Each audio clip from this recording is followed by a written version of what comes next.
You know it's this. Take a perk and a talk of that shit. Money swallowed like sis. Did it perfect in the kid. Got a billion who sang on my head. Look up better put on the road I just spent. I know we got $1 million. The devil that shit and I chip it again. Hello and welcome back, fellow anime lovers, to MangaMuse. I am delighted to have you join us once again in the world of fanfiction and fantasy. This is the 7th part of What If Deku Meets Powerpuff Girls. Special note, this fanfic is written and a masterpiece of ChiWriters on FANFICTIONnet. Do check and support the author too. Now smash the like, share and subscribe button for more. Also press the bell icon so that you never miss such great parts. Thanks for the introduction. Now let's dive into the world. Semi-final, Round 1, Bakugou Katsuki vs Buttercup Kayama. Time was approaching the beginning of the first match of the semi-finals. Many in the stands were on the edge of their seats, anticipating what will be an interesting and dynamic fight to come. There were even some commotions in the Class 1A section, wondering who will be the winner of the this and everything to come. Wow! Members from our class have reached the finals. Toru exclaimed excitedly. I wonder which one of our classmates will win this round. It could be Bakugou or even Buttercup. Tokoyami calmly stated. It's anyone's guess, Tsu said, a finger to her chin. Curious about the upcoming match, Uraraka turned to Izuku. Do you think we'll win, Deku? It's hard to say. They're both tough fighters. I wish I could talk to her before the match to learn her game plan, he said thoughtfully. Hey Blossom, you're back.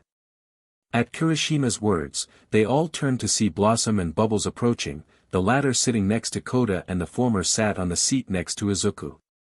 Before any more was said, the event was about to begin. The atmosphere in the UA Sports Festival arena was electric as the next match approached. Present Mike, the boisterous announcer, took to the stage, his voice booming over the excited crowd. Ladies and gentlemen, boys and girls. Are you ready for another thrilling showdown?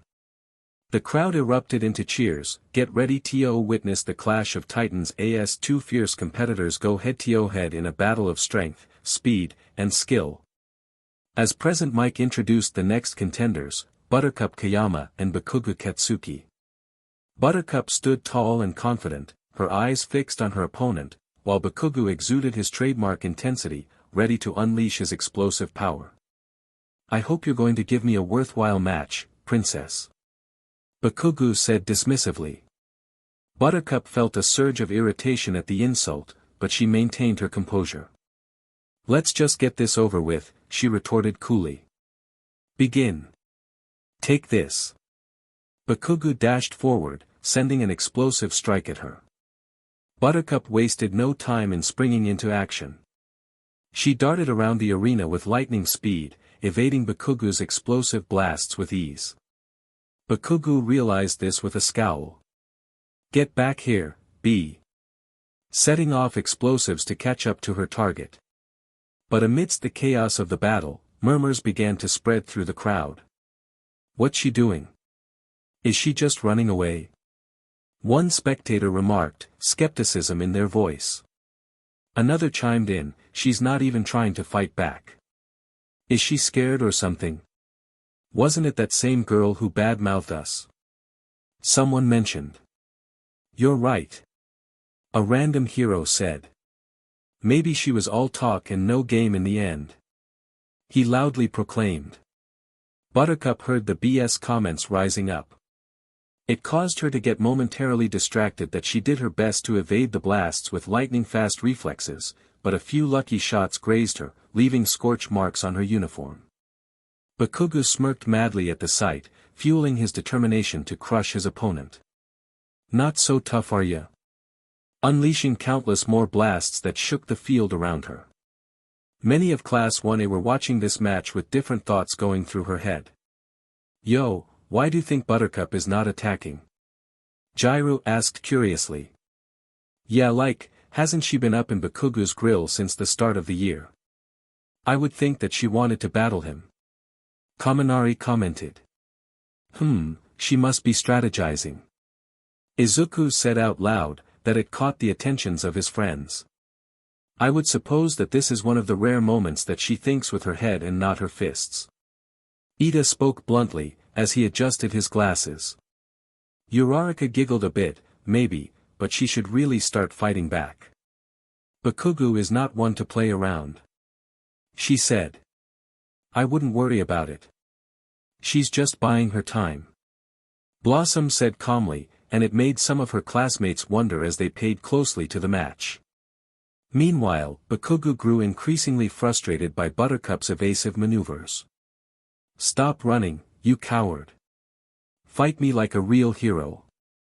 He shouted, his voice filled with anger. That JRK is getting on my last nerves. Buttercup felt her own temper begin to rise and hands glow intensely. The thought of vaporizing the guy's sorry but was appealing, and for a moment, she was tempted to abandon her strategy and retaliate with equal force. But she had to stick to the plan. She then moved on to the next step, getting him angrier. She launched at the guy, much to her opponent's amusement. It's about time you took this F seriously. He said. When it seemed as though she was aiming to land a punch. You asked for it. He set off an explosion straight ahead, only for her to jump over him, took a hold of his arm, and in a flash, she slammed him on the ground with a thud. The impact was enough to knock the wind out of him. She jumped back, relished the satisfaction of what she did. Ah, what's the matter, can't seem to handle a coward, boom boom baby. Buttercup grinned. Bakugou quickly got up, eyes lit with rage, DMNU. Want to play dirty, huh? Fine by me, princess. I'll wipe that smug grin off your face soon enough. Bakugou's voice dripped with venom as he clenched his fists, his explosions crackling around him. Buttercup's smirk only seemed to fuel his anger further, but she remained composed, knowing that getting under his skin was all part of the plan. The crowd was now in awe, the tides were turning and Buttercup was fighting back, even if it was teaser attacks. She waited for her moment to finish this, and when it finally came, Buttercup seized the moment with unwavering determination. Let's get it on. She launched herself into action, delivering a series of precise blows that sent Bakugou reeling. As Bakugou's rage reached its boiling point, he bellowed with fury, I've had enough of this SHT. I'm ending it now. His eyes blazed with determination as he prepared to unleash his devastating move, howitzer impact. The crowd held its breath, sensing the impending clash of titans. But Buttercup, ever vigilant, saw her opportunity. She began to charge up her own energy attack, her green aura pulsating with power. As Bakugou screamed his battle cry and launched his explosive assault, Buttercup focused all her energy into her attack, ready to meet his head-on. As Buttercup's green energy blast collided with Bakugou's howitzer impact, a deafening explosion engulfed the arena. The sheer force of the clash sent shockwaves rippling through the air, pushing back both combatants and spectators alike. As the dust settled, WHOA. That attack was intense. Present Mick's voice boomed over the chaos, his commentary punctuated by the intensity of the moment. His sharp smirk didn't fade, in fact enjoying the fact that his strong attack didn't work. And now that he was feeling hot from the heat, his sweat was working overdrive. What, you think that was enough to take me down? I am not going down that dash. Bakugou. Midnight calling his name brought a sneer to the teen's face, glaring her direction. Don't distract me. I'm in the middle of. Midnight snapped her WHP his way, cutting his words off. You're out. Bakugou's eyes shot open, glancing behind himself in disbelief before he felt a sickening lump in his stomach. He didn't look behind him from the rubble he avoided, but he was certain he knew where he landed. All except for the back of his heel touching the stage over the line. What? Midnight's hand went up into the air as she smiled. Bakugou has stepped out of bounds. Buttercup is the winner. The stadium burst out a roar of cheers to the victory, while sudden and surprising, a win by ring out nonetheless. Present Mike leaping out of his chair as he screamed in excitement. Yeah. Now that's it folks, Buttercup will be going on to the final round. Cheers were the loudest from the Class 1A block, where two particular girls and a green-haired stood. One in the arena, however, glared to the ground beneath him. "No, this BS. Bakugou hissed out, his breath coming in more ragged every second. "Out of bounds? I don't believe that SHT. I was only getting started, and I lose to a technicality." His fists clenched in fury as he felt his hands sparking out. A true hero doesn't stop because of a line. They fight until the battle is over. All Might would not quit until he got the job done. His glare rose up to Buttercup once more. "And I cannot lose to her." Buttercup's victorious smile dropped to a scowl plastered on her face, when she saw Bakugou burst across the stage, his hands out. "Bakugou, stop. The match is over." The cheers turned to gasps as the students saw the sudden change below. "Dude, Bakugou's still trying to fight." Kaminari yelled in surprise. "I'm not unconscious, and that means I am still kicking. I fight until win." Bakugou's words slurred as his eyes grew heavy, his mind fogging up before he passed out from the pink mist floating in front of his face. Midnight intervened, using her quirk to knock him out and end the match once and for all. The crowd fell silent, shocked by Bakugou's refusal to concede defeat. Shoji shook his head in disappointment. "It seems Bakugou doesn't take any kind of loss well. Yeah, he is more competitive than anyone." Kirishima sighed out and rubbed his hair. "Sometimes a bit too competitive." Blossom and Bubbles, on hearing that, rolled their eyes at that. Bubbles took a moment to look over at Izuku, who stared at blank-faced, bicolored boy. "My turn." Semi-final, Round 2, Todoroki Shoto vs Izukumidoriya. The last match ended with Bakugou being carried off to Recovery Girl's office. Not much was known about what happened next. They say that when he woke up, he was less than pleased to lose to a DMN wannabe hero B, to put it lightly. There was a short break again, and Izuku took full advantage of it, leaving to go and strategize what he could do for the match ahead. Todoroki was not one to be taken lightly, that was coupled with his proficient use of his ice quirk. He also knows about the guy's reluctance to use his fire side. "If I go all out, using more than I can handle of one for all, I would be putting myself at risk. Fighting Todoroki won't be easy, but the fact of the matter is that," Izuku muttered to himself. Gears turning in his mind, at the crossroads he was met by. In the room next to Izuku, Todoroki sat there silently, his gaze fixed on the floor as he mulled over his upcoming match with Midoriya. "Midoriya, even if you have been trained by All Might himself, I will not lose to you," and he couldn't afford to underestimate him. Not again. But there was something else nagging at the back of his mind, something he couldn't quite shake off. Or rather, some words that wouldn't leave his mind. Just then, Midnight entered the room, her presence commanding attention. "Todoroki, it's time for your match," she announced formally, gesturing for him to follow her to the arena. Out of the room, he was met with a determined-looking Izuku. They exchange what could be deemed as competitive glares, before they marched to their respective entrances. As Izuku took a breath, steadying his nerves, he walked straight out onto the arena. "Look guys," Bubbles said, calling her classmates to attention. "All right everyone, the show can begin." Present Mike excitedly announced, as the two contestants stepped out into the arena. On opposite sides, the crowd's cheers washed over them, but Izuku barely registered it. All he could focus on was the ice-cold determination in Todoroki's eyes as they locked onto his own. "Begin." As Midnight's announcement reverberated through the stadium, signaling the commencement of the match. Todoroki wasted no time in launching a relentless assault of ice shards at his opponent. But Izuku, ever the strategic thinker, countered with a swift activation of One for All, channeling its power into a powerful punch that shattered the incoming attack with a resounding force. Yes. It worked. He mentally celebrated. The surprise on Todoroki's face was fleeting, replaced almost instantaneously by a steely resolve as he straightened himself. Impressive. But not going to be enough. ready to face whatever challenges his opponent threw his way.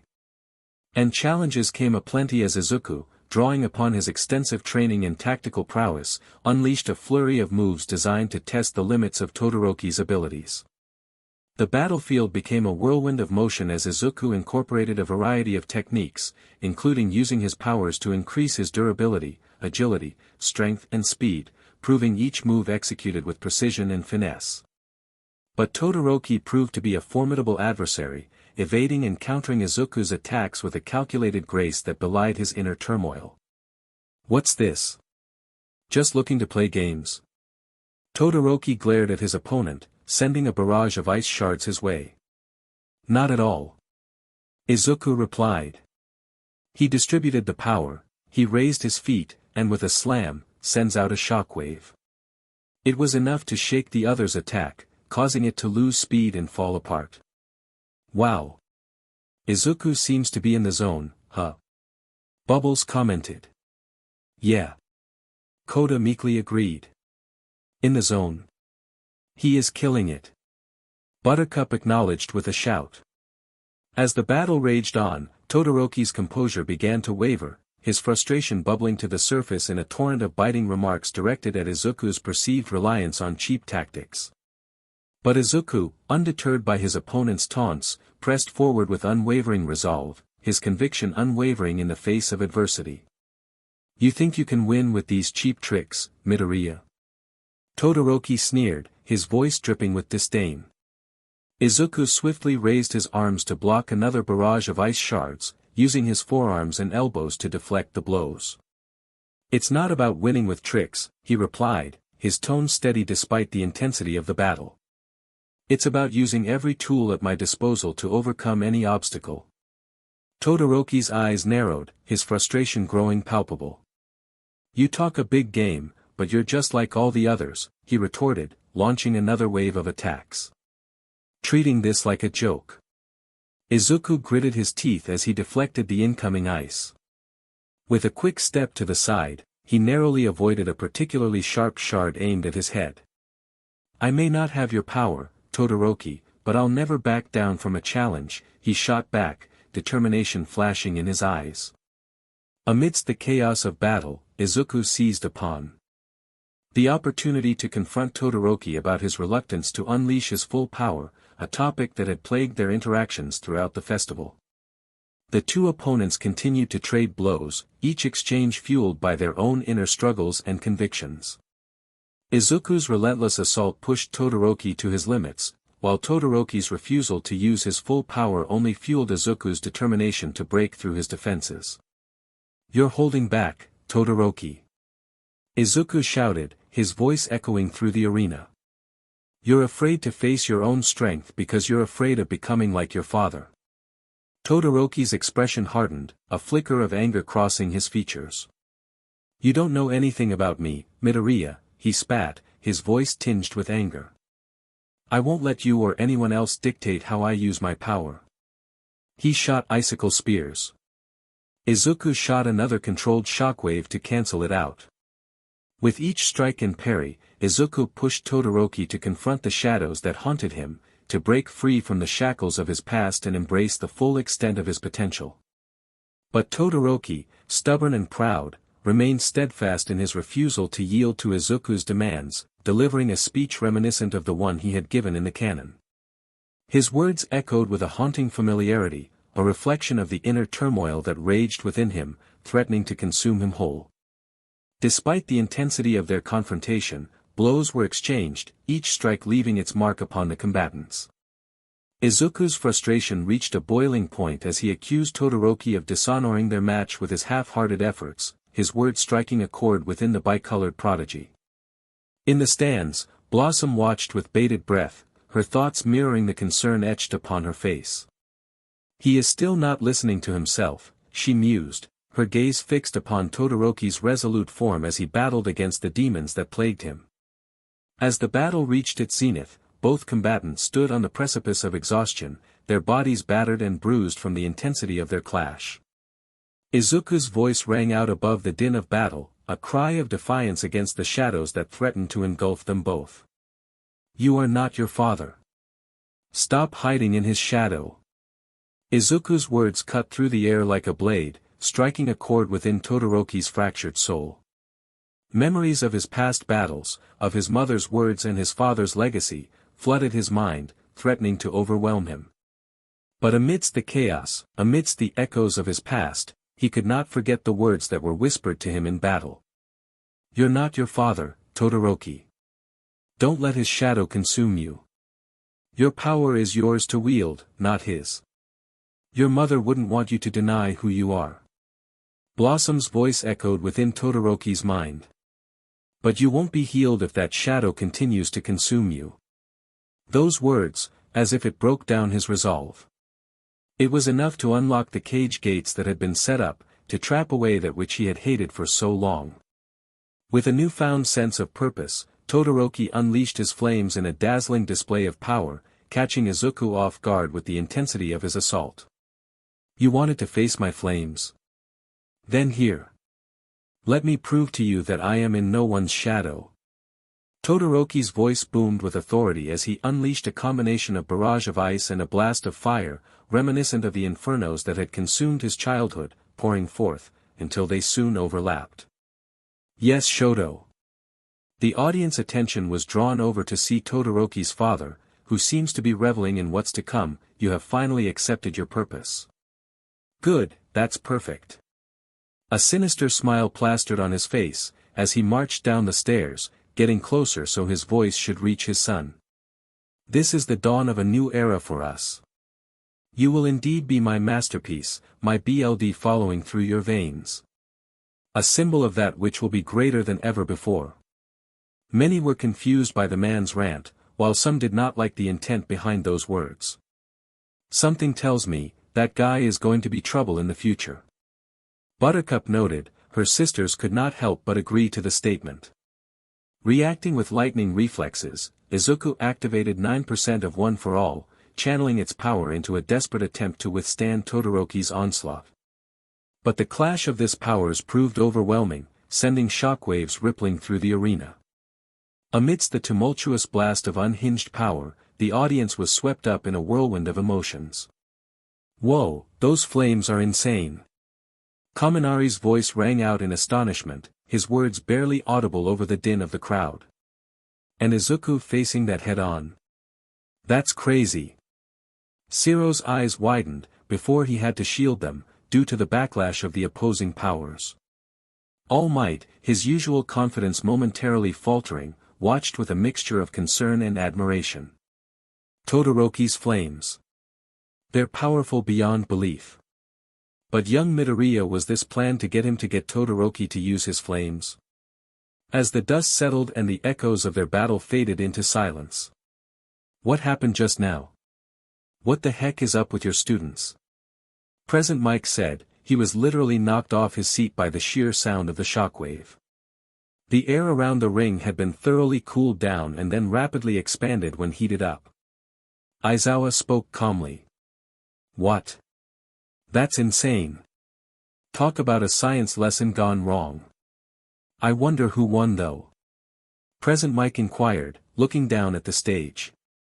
Looking down the stage, it was noticed that Izuku was lying on the field, several feet away from the stage, unconscious. Dubbing Todoroki as the only man standing, his clothes tattered and singed but nevertheless the winner. "There, Midoriya is out of bounds. Todoroki advances to the finals." Midnight announced with a crack of her WHP. The crowd erupted into thunderous applause as Todoroki stood in a daze, his gaze fixed upon his fallen competitor, then to his left side. He didn't know how he was supposed to feel. Years of maintaining his promise, only to break it, because of his wavering conviction. As paramedics rushed to attend to the fallen competitors, the audience watched with bated breath, their emotions swirling with a mixture of awe and concern. Todoroki left, entering through the way he came. He was still in a daze. He did not care that the left side of his shirt was practically gone. "I see that you have finally abandoned your childish rebellion." Todoroki stopped in his tracks, facing the man with a blank stare. "What, not going to tell me to go away? In any case, now that you have finally seen reason, we can focus on what's important. The man smirked triumphantly. Now that you have changed your attitude, we can work on perfecting your fire side. When you graduate, you will come work with me and achieve the goals we have before us. I have not abandoned anything. That comment was enough to quickly wipe the man's smirk off his face. And it is quite foolish of you to think my feelings can be swayed so easily, he said, as he looked to his left hand, remembering a certain someone. When I was busy fighting out there I forgot about you, but remembered her instead. That made Endeavor's eyes widen and gasp. I don't know if that's good or bad. Or it was the right thoughts to have, I don't know. He walked past the man, as he managed to glance at his son in silence. All I do know is, maybe I don't need you. With that, he left. The roar of the crowd reverberated throughout all of the halls of the stadium, but it still fell on deaf ears to Tenya Ida. Moments ago, he slipped away to answer a pressing call that he had been waiting to come through. He expected his brother to be the one to call, but was pleasantly surprised to see his mother's name on the screen. But the conversation that followed was anything but pleasant or expected, in the least. Oh, hello mother. I am surprised to get your call. I am sorry to say that I dash. Ida. You have to get out here now. Get on a train to Hosu, right now. That immediately caused a shiver to run down Ida's spine, never once hearing such terror in his mother's tone. What's the matter? What happened? Already his voice was shaking. Why your brother, Tensei, he was injured fighting a villain. He is in the hospital and the doctor said that it is bad.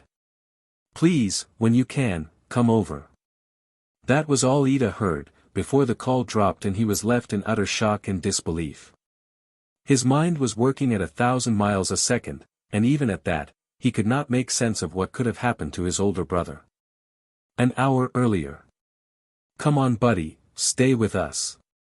SHT, how long was he here until they found him? There's so much BLD.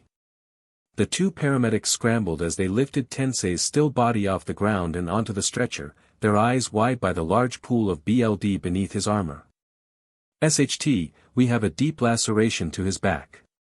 Serious condition and needs stabilizing. One of them shouted. Hurry and call the ER. Tell them we have a critical coming in hot. The other medics and police there kept the gathering crowd back as they hurried and slipped Tensei into the open ambulance doors. They pulled his helmet off, revealing his ghostly pale face, sweating as they put the oxygen mask over his mouth and nose. Come on man, don't you quit on us. We are almost there. The panic and the shouts below kept the crowds distracted from the single figure overlooking the scene, his red eyes locked onto the ground from his high perch above. He couldn't help but grin as he brought his sword up, his long tongue licking a section of his blade clean of BLD. You haven't even noticed it, have you? This warped society is mired by hypocrisy and vanity. That's fine, I'll open your eyes, heroes. I'll make you see the world you created, he said to himself, sighing out in annoyance the people couldn't open their minds and see the big picture. He would just have to continue to work then. He then sensed a sensation behind him, swiping his sword backwards but didn't hit anything. The killer looked back with a raised eyebrow to the shifting black mist behind himself, watching as the cloud shifted up and revealed two yellow eyes. Don't be alarmed, Kurogiri said as he materialized. We are the League of Villains, and we have been admiring your work, Hero Killer. We have a proposition for you. Alone in front of his computer, Shigaraki scratched his neck several times as he peered through the hand attached to his face. His eyes narrowed as he stared at the partial image of the man Kurogiri was locating, the picture only capturing part of his body before target disappeared into the shadows. The Hero Killer stain. After the match, before Buttercup had to go for her final match, they girls decided to check on Izuku and see if he was alright. They took the opportunity to discuss the last match. Wasn't that so cool? The way the battle turned and created such a blast. Bubbles exclaimed. Yeah, it was certainly eventful. Blossom noted. If she was being honest, she was shocked at the energy output that Todoroki gave off. She had a feeling that just like his ice powers, his flames were also strong. It sucks that Green Bean lost to Candy Cane Head. I was sure he would PND the guy's ego down a notch. Buttercup said, rolling her eyes at the thought. I know. I hope that Izuku is not feeling too bad about the loss. He was training so hard for this. Bubbles commented, sad for her friend. Blossom nodded, well, it is what is, and we can't change that. At the very least, he is in the top 4 and ranking above Bakugou. Buttercup and Bubbles said with a glint of enthusiasm. Exactly. Blossom said with an amused tone. They broke out into giggles, even Buttercup could not help the smile on her face. Alright, oh yeah, forgot to give you props on your plan, Bloss. Worked well, given the situation I was in. Buttercup said with a shrug. Naturally, my plans are genius. Wouldn't want you to destroy the whole arena with that short fuse of yours, huh? The smugness alone would boil the girl's BLD over, but her snide comment was a tipping point. Speaking of ego, I'm surprised your head can manage to contain your massive ego, humble leader, Buttercup said in her mocking sweet voice. Before there was anything else to be said, they reached the medical room and Ida stepped out and walked towards them. Bubbles kindly greeted. Oh hey Ida, how are Dash, but the boy just walked past them, as if they were not even there. That seems uncharacteristic of Ida, Blossom noted. I think it fits him perfectly. Mr. Stick-Up-His-Ass always had a chip on his shoulder. Buttercup said, not caring very much. Guys, I sensed he was feeling bad. Bubbles said, worried at her senses. I think we will get our answers when he gets inside, Blossom said as they all walked forward. Once they reached the door, they opened it to find Recovery Girl sitting in her chair. Izuku covered up in some bandages on his head and arms, while a familiar skinny man from earlier, seemed to be in a discussion with him. Recovery Girl was the first to notice them. Ah, girls. I see you have come to check on your friend. That got the man to silence and both him and Izuku to take notice of the guests. Yes ma'am, we have, Blossom spoke on behalf of them. She nodded. I see. Well, unlike the last time, he has not sustained any serious injuries. He did have a slight concussion from the impact due to the shockwave, but his quirk seemed to give him enough endurance to handle it. I am glad that he was thinking this time and not willing to break his bones to get through to his friend. She said, and that piqued Blossom's interest. Hello, girls. It is nice to meet you again. I am just a visitor of young Midoriya. Yagi waved friendly at the girls. The girls reciprocated the action. I saw your matches and I am impressed with some of your works. However, I still think you have a long way to go before you can actually go in heroism. Some of your tactics in the battle could have been cleaner or more calm. And you young girl, I had a sense that your fights were a little bit too much flash for me. He said, directing his gaze at Buttercup. Thank you, asked no one. Buttercup grumbled the last part under her breath. While the other girls were a little bit ticked to say the least, but tried not to show it. Instead to put on a smile. He nodded. Well, I should get going. He seems to be doing fine. He turned to face his successor one more time. Take care kid, and remember what I said about putting more training in those attacks. They do have potential, just focus more. Yes sir, Izuku replied. And so he left, closing the door behind him. Why I oughta, Buttercup trailed off, till Recovery Girl stepped in. Anyway, don't seem so hurt kids. He's sort of a coach and he will give his advice, even when it doesn't make sense. That got the raven-haired one to roll her eyes, yeah, whatever. Hey Izuku, we wanted to congratulate you on your last match. It was one of your bests. Blossom complimented. Yeah Green Bean, I loved how you gave a few hits into the guy before you were knocked out, Buttercup said with a tinge of pride. Izuku didn't respond, aside from a nod. Izuku, what's wrong? Is it because of the battle? Bubbles asked, sensing his sadness. It's just, he trailed off. Oh, you can tell your friends, young man. There is reason to not feel nervous. Recovery Girl said compassionately. Like that, Izuku let some tears fall down his cheeks. He was trying his hardest to not look like a mess, putting on a brave face.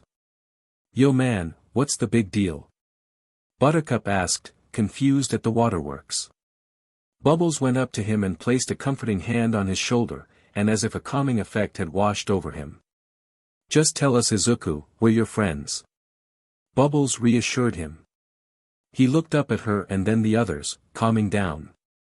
Well, I lost and I wanted to show the world that I was here, you know. I feel like a failure and failed in front of my coach. Izuku trailed off, his tears slowing down but still visible. Izuku Buttercup stopped anyone from talking, as she went over to his bed. Green Bean, Izuku could barely look at her, but when he did, he saw an unreadable face. Why the heck are you crying? She asked as if she didn't pay attention. Buttercup. Bubbles admonished her. No, I want to know, 'cause the guy here had plenty of things to cry about when the school year started. But look at him now. Someone who placed third spot in the whole F Sports Festival and he should be feeling bad. She turned her head to Izuku. Look Izuku, you lost and it sucks, yeah.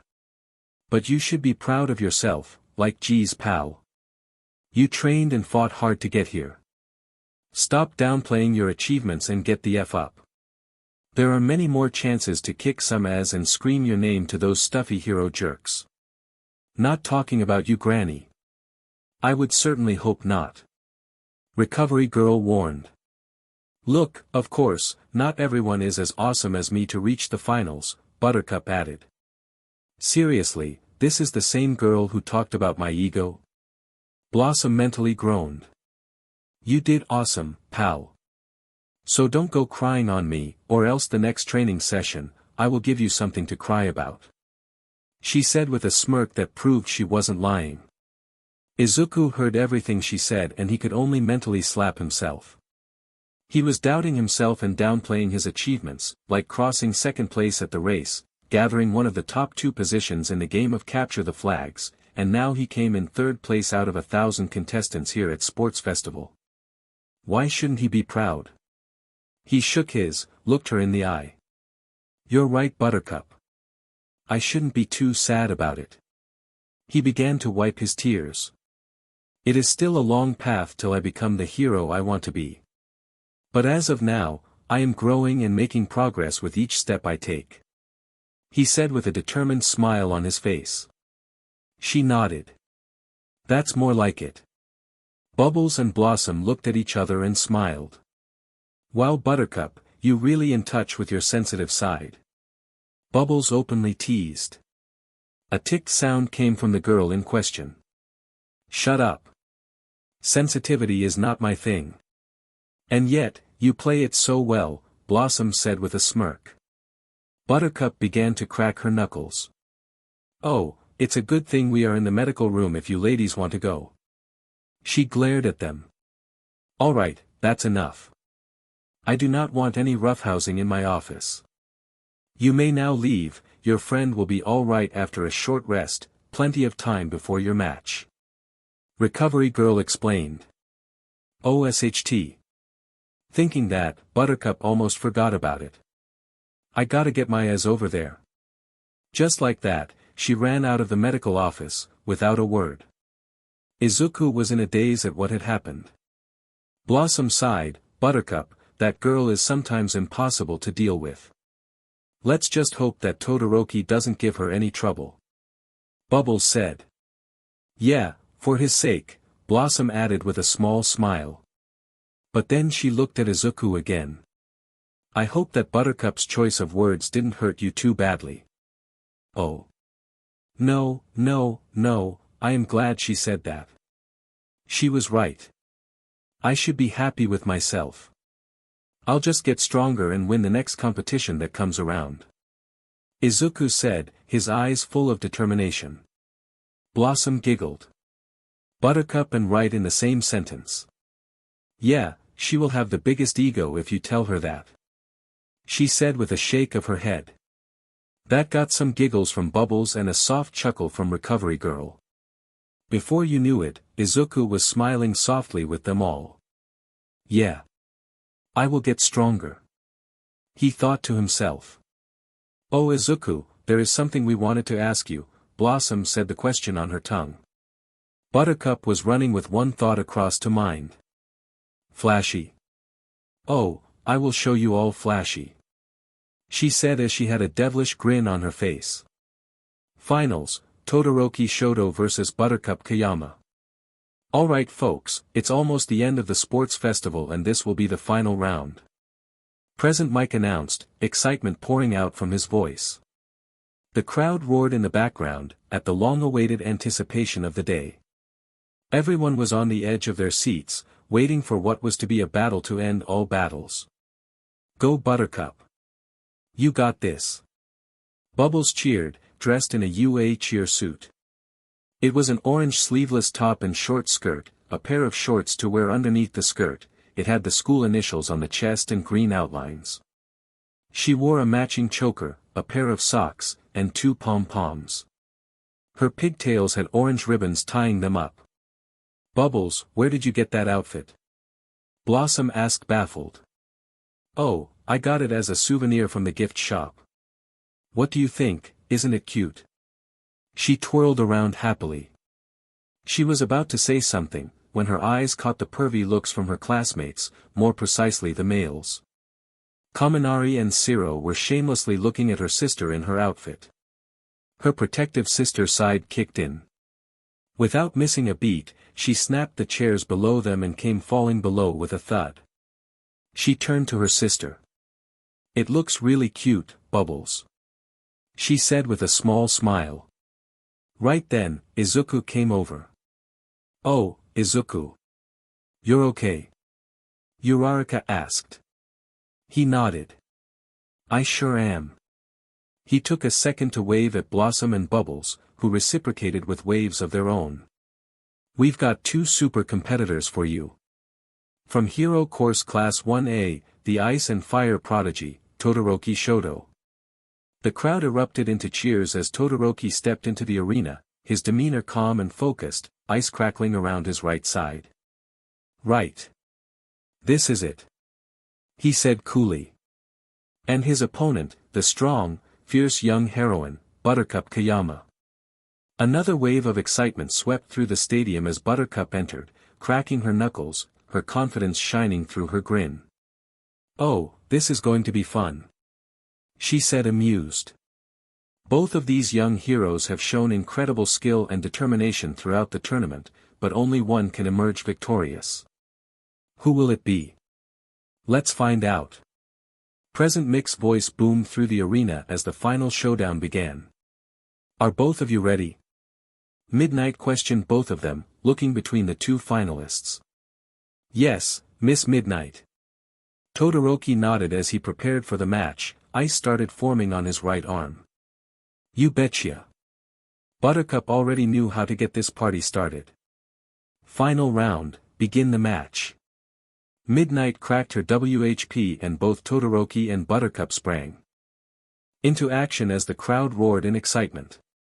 Todoroki's right foot stepped forward and immediately unleashed a massive stream of ice forward. Buttercup's narrowed her eyes as her hands glowed a bright green. Let's go, baby. A rapid barrage of fists began smashing their way through the incoming blocks of ice in front of her.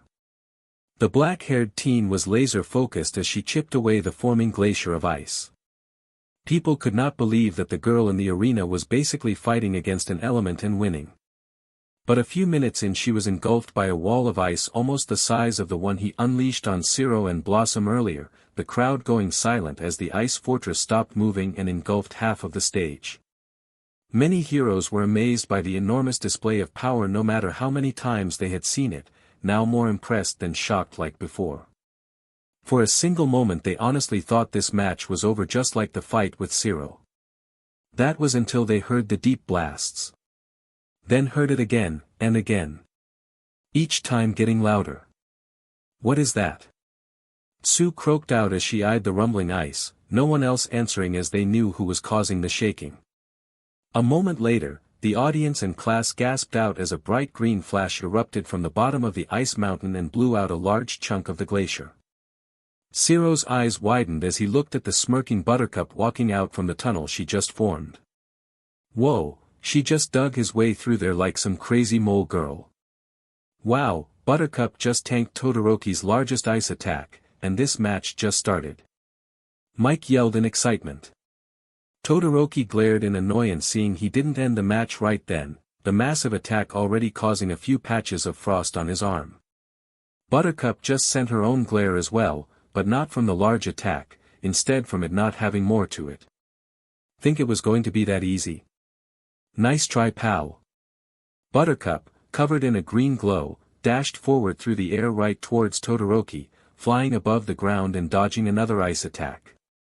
Todoroki readied his right side and threw his hand forward, but before he could connect, Buttercup sent a green beam of energy a short distance from Todoroki's feet, which caused him to jump out of the way in reflex.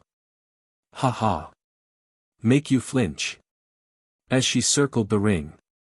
Many were impressed by the aerial control she demonstrated. Why you? He trailed off, forming pillars of ice, that launched in all directions of where she could be going. Buttercup simply took the obstacles in strides, readying her glowing fists, she shattered every one of those pillars with blasts from her hands. While she stayed in the air. Why won't you take this seriously? She said as he formed a stream of ice spears at the girl. She clasped her hands together, energy forming a ball in between, and launched it at the construct, resulting in a blast, ice shards falling around. Chill out, pal, just giving a certain somebody a flashy performance. She said with a cheeky grin. Todoroki didn't know what she meant by that but didn't care. He formed an ice ramp, heading towards her, an ice sword at the ready. She decided to send another blast his way, destroying the ice ramp, but he jumped in a split second over her head. She swiped his sword at her back, and luckily she shifted to only her backtrack shirt was sliced, showing some of her skin. Okay, now it's on.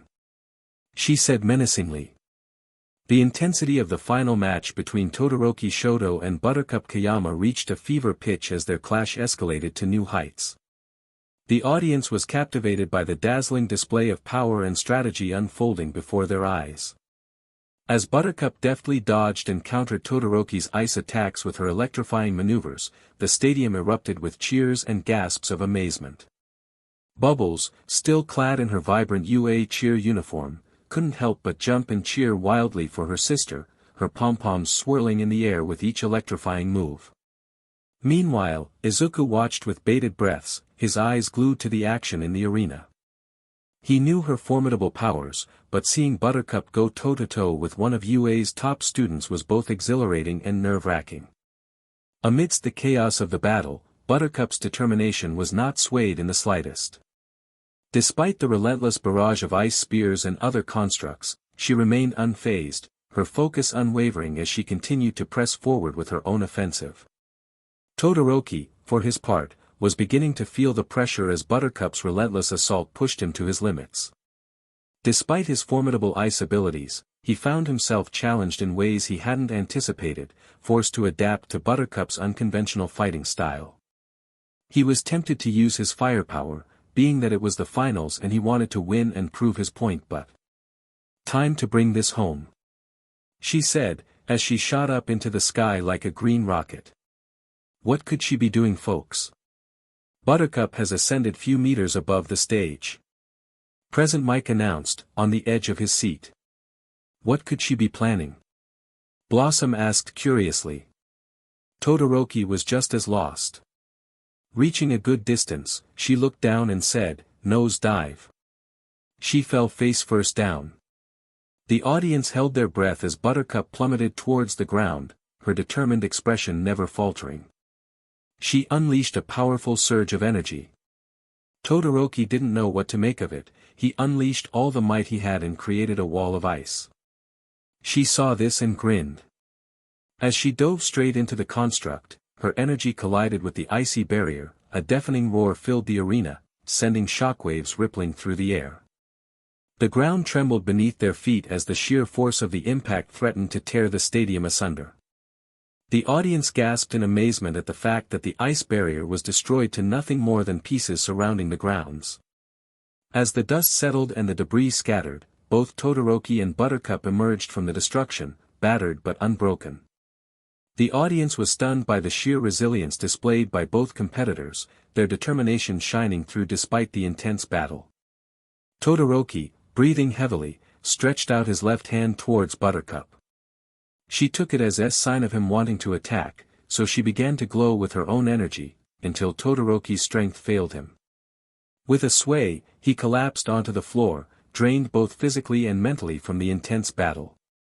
Buttercup, unfazed by the exhaustion evident in her opponent, simply nodded in acceptance of her victory. The crowd erupted into thunderous cheers, their admiration for the young heroine's triumph echoing throughout the stadium. She waved with the utmost proudest grin she could give. Among the classmates, there was a mixture of awe and pride. Blossom, her eyes shining with pride, exclaimed, "That's our Buttercup. She did it." Bubbles, still in her cheer outfit, cheered even louder, her pom-poms swirling in the air as she cried out, "You go, Buttercup. Woo-hoo." Izuku, his expression a mix of awe and admiration, couldn't help but join in, shouting, "Wow, she's incredible. What a fight." Present Mick's voice boomed over the cheers of the crowd, his excitement palpable as he delivered the final commentary, "And there you have it, ladies and gentlemen. Buttercup Kayama, the undisputed champion of this year's sports festival. What a performance, what a battle. Let's give it up for our heroine." Fireworks burst in the air above the UA Sports Festival as the audience cheered to the rising podium in the center of the field. The trio of students stood on top of the tiered platform, their faces ranging from a nervous grin to a blank face to pumped expression. Buttercup stood on the first-place platform staring out into a sea of cameras as the media was allowed to get closer for the ceremony. On the second-place platform stood Todoroki, who had a thoughtful, crestfallen expression. People would assume that Todoroki was unhappy about the placements, but it was something more pressing. Standing on the third-place platform was Izuku, who was feeling awkward about the amount of attention he was receiving, but nevertheless smiled his best. Though what made the experience a bit more awkward was that Bakugou was chained to a pole, in a straitjacket and muzzle, thrashing about like a wild animal. Already he was in a foul mood for having lost to Buttercup, but now he had to share a placement with Izuku and that sent him off. He almost blew the boy's face off, if Midnight hadn't intervened, again. "I wouldn't want to be Izuku right now," Bubbles whispered to Blossom's ear. She replied with an unamused glance, "I think no one would want to be where Izuku is right now. In more ways than one. Now for the medals." Midnight spoke loudly into her microphone.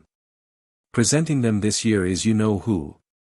I am." The familiar voice of the #1 hero rang out from the top of the arena as he leapt towards the platforms. The excitement of the media spiked as the man landed on the ground before the top finishers of this year's first-year sports festival. "Here with the medals," All Might declared as he rose to his full height with his signature smile on his face. "It's All Might," Midnight called out with a grin after seeing the blonde man's entrance. "The first years are really something this year. Even All Might came to watch." One pro hero noted as All Might walked up to the third-place platform with 2 bronze medals. Young Bakugou, All Might trailed off, seeing all the precautionary measures taken on him. He takes off the muzzle as he addresses the boy. "You've shown tremendous growth and determination throughout this competition. Your explosive spirit and unyielding drive have pushed you to excel, even in the face of adversity. This is bull. I was supposed to win. But I am in shared third place with DKU of all people." The blonde exploded. That made the buff guy cough. "I see, well that is why we are to train as heroes and one day reach for the top," All Might proudly said. Bakugou continued to thrash and yell, even after reluctantly receiving the bronze medal. Izukumidoriya, while your efforts in this competition are commendable, it's clear there's still much room for improvement, he remarked, his tone measured yet firm. Your determination is admirable, but true heroism requires more than just sheer willpower. Focus on honing your skills and learning from your mistakes, and perhaps next time, you'll find yourself closer to the top. With a nod of acknowledgement, All Might left Izuku to ponder over his words, a silent reminder that the path to becoming a hero is paved with challenges and opportunities for growth. Young Todoroki, your performance in this competition has been nothing short of impressive, showcasing your incredible power and determination. Todoroki nodded in acknowledgement, his expression stoic. However, it's clear that there is still untapped potential within you.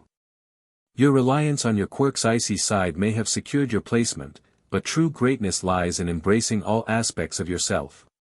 Todoroki did not respond but nodded weakly. He placed the silver medal around his neck. Buttercup Kayama, you've certainly demonstrated remarkable power and skill throughout this competition, securing your place at the top. Buttercup still had her winner grin on. However, All Might continued, his tone subtly chiding, it's important to remember that heroism isn't just about flashy displays of strength and power. It's about humility, compassion, and putting others before oneself. His words were punctuated by a condescending smile, prompting Buttercup to grit her teeth in response. Keep that in mind as you continue your journey. All Might concluded, placing the gold medal around her neck as he walked away. Buttercup would have still kept her glare on him, if it weren't for the man almost tripping over himself. I am okay everyone. Just one of those days of being clumsy. All Might said confidently, but you could tell that he sounded a bit awkward. Buttercup almost broke out laughing. She saw out into the crowd, a waving Bubbles and a smirking Blossom with her hand waving, a tiny glow to them. The whole thing made sense and she once again put on her signature grin. These are your winners. All Might declared to the crowd and the mass of media cameras. But hold on, everyone. Everyone here today has the potential to be standing up here. We all witnessed it. Competition. Encouragement. Pushing each other to climb higher and higher. The students of today will become the heroes of tomorrow. In that spirit, let's have one final cheer. The crowd was abuzz with energy as they all prepared to say the famous motto of UA. Everyone, say it with me. All Might shouted out as he raised his arm, his index finger pointing into the air. 1, 2, and... Thanks for your hard work. All Might shouted. Plus ultra. The entire stadium roared. Silence fell, until... What? What was that All Might? It was a perfect time to say, plus ultra. Oops sorry. An unknown location. As Stain emerged from the portal into the desolate alleyway, his frustration simmered beneath his stoic exterior. Muttering curses under his breath about the League of Villains' incompetence, he braced himself for solitude, only to be interrupted by the emergence of a peculiar figure from the shadows. As the darkness swallowed the alleyway, Stain remained vigilant, his senses alert to any potential threat. Footsteps echoed softly, a sinister melody in the night, but Stain's resolve remained unbroken. Suddenly, a figure emerged from the shadows, their presence an unsettling distortion of reality. Stain tensed, his hand instinctively reaching for his blade, as he beheld the enigmatic stranger before him, a being whose appearance was as beguiling as it was unnerving. The figure approached with an eerie grace, their lime-green eyes gleaming with an otherworldly intensity. Greetings, hero killer, they purred, their voice laced with honeyed deceit. I trust you are not adverse to a, shall we say, unconventional proposition. Stain regarded the stranger with suspicion, his grip on his blade tightening. And who might you be? He questioned, his tone sharp with distrust. The figure offered a cryptic smile, their lips curving into a sinister grin. You may call me Mr. X, they replied, their voice dripping with malice. A humble associate of the League, working tirelessly from the shadows to bring about a, shall we say, new order. Stain's brow furrowed, his skepticism growing with each passing moment. And what business does Mr. X have with the hero killer? He demanded, his voice tinged with suspicion. Mr. X chuckled darkly, their laughter echoing in the stillness of the alley. Ah, but it is not the hero killer I seek, they replied, their words laden with hidden meaning. It is the man behind the mask, the one who sees the world for what it truly is, a cesspool of corruption, deceit, and chaos. Stain bristled at the implication, his resolve unwavering despite the stranger's manipulative words. If I'm not interested what the League has to offer, why is it that I would have interest in your stupid's games? He spat, his voice tinged with contempt and rising anger. But Mr. X merely smiled, undeterred by Stain's defiance. Ah, but what if I were to offer you a chance to prove yourself? They mused, their voice dripping with temptation. A chance to test your convictions against, shall we say, worthy adversaries? With a flick of their clawed fingers, Mr. X produced 3 photographs from thin air, each depicting a young girl with eyes that seemed to pierce through the darkness. These, Mr. X declared, their voice echoing with eerie resonance, are the key to your destiny. Choose wisely, hero killer, for the path you tread may lead to salvation or damnation. But be rest assured, this will not be last of our meetings. And with that ominous warning, Mr. X vanished into the night, leaving Stain alone with his thoughts, and the haunting images of 3 girls who embodied both innocence and malevolence. The Ida residence. The front door to the Ida household slowly opened up as Tenya's mum quietly stepped through the doorway. She was followed by Tenya walking inside after her, both of them silently taking their shoes off and looking down to the ground. After spending the night and a majority of the next day at the hospital, Tensei, after waking up, much to the family's joy, convinced them to finally go home and get some real rest. While they did finally agree to it, it wasn't easier for any of them to leave. His mother looked over to the teen, seeing how quiet Ida was, taking a breath and standing back up. I can make something to eat if you want, she asked him. Tenya didn't turn back to her, shaking his head. No thank you. His mother watched her son walk away down the hall towards his room. I can bring something to you later if dash. I'm alright, mother. I just need some rest, he said, repressing his misplaced anger. He left, leaving his pained mother to her own pain. Away from everyone else, Tenya let out the breath he had been holding for several moments. He rubbed his forehead to clear his head, but it only brought forth the image of the man he had to find. He clenched his fist in frustration, glared out the window to the setting sun. At that moment, his phone's notification alarm sounded off. He reluctantly took his phone out of his pocket to see the missed messages he had no interest to reply to. Midoriya, hey Ida, I hope you are okay. I tried calling you, but you must have been very busy. Uraraka, I saw the news. I'm really sorry. I hope you are okay, Ida. He forgot that his friends texted. Honestly, from everything that had happened, he didn't want to talk to anyone at the moment. He gives a generic text, explaining that he was fine, an obvious lie, and that he could not talk at the moment. When he finally sent the message, he turned off his alarms, not wanting to be bombarded by a stream of texts he knew he would receive. He gripped his phone, as he paced across his room as he recounted the whole scene he witnessed while at the hospital. It all seemed fake to him. Showing up to this hospital, he was expecting to hear his brother was injured but would be back to normal soon. Instead, he was given the worst news of his life, the fact his brother was never going to walk again. It was too much for him to take. His brother Tensei, the best hero in his eyes, was now going to be stuck in a wheelchair for the rest of his life. It was beyond frustration at this point for him. What was surprising was that he didn't feel sad anymore. Instead, his mind and heart were burning inside of his body, a pulsing sensation he could not get rid of no matter how hard he closed his eyes. Rage. He quickly went on the internet, searched for the man that his brother encountered that day. When he did, his breath hissed out as he saw a single image of the grotesque-looking man, blades littered across the villain's body. Tenya's hand squeezed the phone so hard it was close to cracking, his bloodshot eyes burning with a passion he had never felt before. "I promise you, brother, I will find him no matter what. I will make him suffer for what he did to you. I want him to know the pain you're feeling. No, he doesn't deserve to live in prison." Tenya's teeth clenched together in fury, tears of frustration falling from his eyes.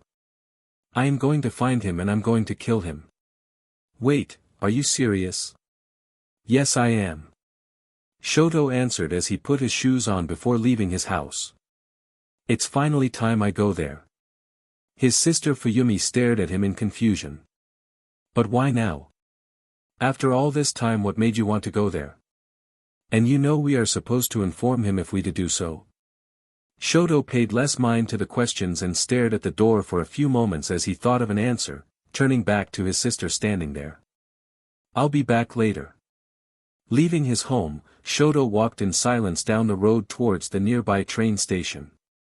The entire way there he thought of the question his sister asked him, still nervous of finally facing her after all these years. "Ever since that day, I didn't know what to truly think what happened. I was so angry that I only saw my own pain," he said to himself, walking on and sitting onto the train. "I have been so focused on my own anger, I have never considered the help she needed this entire time." Since the day he got burned, the only thing Shoto cared about was going against his father's own lust for power. It controlled everything in his life, from the way he trained only his right side and even the way he treated others. He kept his emotions bottled up, leaving himself with nothing but the drive for rebellion to his dad. And yet when he tried to prove his point during the sports festival, everything he was aiming was destroyed by the very person he was aiming to beat. He sighed to himself as he laid his head back against the seat behind him. He still couldn't believe how Midoriya and Blossom were the ones he was so determined to beat, more to do with the former, due to his obvious connection with All Might. But in the end, he may have beaten him, but it felt like a hollow victory, seeing as he lost to the latter, out of pity. He also lost the finals to the raven-haired Kayama. Even though he used his fire side, he still feels like the man's grasp is on him, lingering within him, Shoto that he everything like his father. No. I am nothing like him. Nor will I ever be anything like him. Shoto clenched his fist in frustration to himself as he stood up and exited the train, making his way out of the station and onto the street towards his destination. I was so focused on trying everything in my power to not be like him that. He paused as he reached the hospital he was searching for, his heart suddenly feeling weak now that he was here. He couldn't stop here though, because he had to be stronger. I forgot who I was, my inspiration to even be a hero. Stepping through those hospital doors was harder than the festival he completed the day before, his pulse getting faster with every step he took. Shoto didn't stop though. He knew if he was to be the hero he wanted to be, he had to face the past he had tried to forget. I have to look her in the eyes, and tell her what I have been feeling this entire time, that I do not blame her for what she did to me, and I am the one who is sorry. I should have been there for when she needed it. He paused when he reached the door to the room he was searching for, taking a breath before reaching for the handle with his left hand. He hesitated, but his mind went back to his fight with the red-headed girl and how she spoke to him with conviction and strength. I am not going to run away. I am better than him. Pushing the door open, he walked inside and felt his heart jump when he saw her looking out of the window. The snow-white hair he had remembered as a child was sitting there in front of him, his hands sweating in. Hello, mother, the woman shifted slightly to the voice behind her, one she had not heard in so long. She turned around, Shoto's breath catching in his chest. Her face was just as appealing as he always remembered, her eyes staring at him in disbelief to seeing him again. There was an air of silence and unease, as the two looked at each other with different emotions across their face. It was only when a tear streamed down the woman's face, when a weak but warm smile crept on her face. Shoto, my boy. The words were so welcoming and inviting, Todoroki felt for a split moment that he was still a kid. Kayama's house. When the announcement came that the students would have 2 days off, it felt like a godsend for the girls. They took those days to relax and prepare for what was to come next as school resumed. While they were at home, which was currently Midnight's house, they focused on their individual tasks. Blossom was in the kitchen preparing lunch with Nemuri, Buttercup was upstairs taking a nap, and Bubbles was engrossed in designing clothes and costumes. However, despite their efforts to unwind, worries lingered. They couldn't shake off the news about a classmate's brother who had been severely injured on duty. Seeing it on the news made the situation all the more real. "Do you think Ida will be at school?" Bubbles asked, her concern evident. Midnight took a break to respond, "I'm not sure, sweetie. It all depends on him. He wouldn't be penalized if he decided to take a couple of days for himself. The situation allows it, and even if it didn't, we would understand wholeheartedly," she said truthfully, acknowledging the need for time to grieve. Bubbles nodded silently, understanding that healing would take time. She hoped the unease she felt about Ida's situation would subside soon. It was waves of emotions that made Bubbles feel terrible. Seeing the lingering worry on Bubbles' face, Midnight changed the subject. "Well, anyway, that's something you can talk to him about if and when he's ready. Now, what designs are you working on?" "I see some earth tone colors you're using," she said, redirecting the conversation to a brighter topic. Blossom, although was busy finishing up the last pieces of lunch, could not help but overhear what was said in the other room. She was also worried for Ida, being that the class chat group she created, was streaming in texts from her other worried classmates. They wanted to know if there were some updates to the whole situation, but Blossom, with the help of Momo, got them to calm down and leave it for Ida to explain when he is ready. She telekinetically brought the food over to the table and set the plates to eat. The two walked over to join her. "Wow guys, this looks delicious, thanks," Bubbles cheerily said. "Not a problem darling, but Blossom was really helpful in the kitchen." "The dishes look really good," Midnight said, taking a small bite of the side dish. Blossom smiled at that, "Thanks guys, it was no problem. Let me call Buttercup to join us." She made her way to the stairs. "Buttercup, lunch is ready," she informed her sister. "On the way, Red," Buttercup replied, coming downstairs in a hurry. "Whoa Red. Grub looks great," Buttercup said, feasting her eyes on the meal. As they sat down to eat, Midnight took the opportunity to express her pride in them. "Girls, I just want to let you know that I am so proud of you three for giving your all at the festival," she said sincerely. "I am especially proud of you, Buttercup.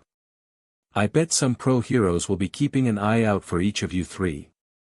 "We did make an impression at the event," Blossom said thoughtfully, "though, from the way we apparently insulted them, we might not have made a great one," she admitted sourly.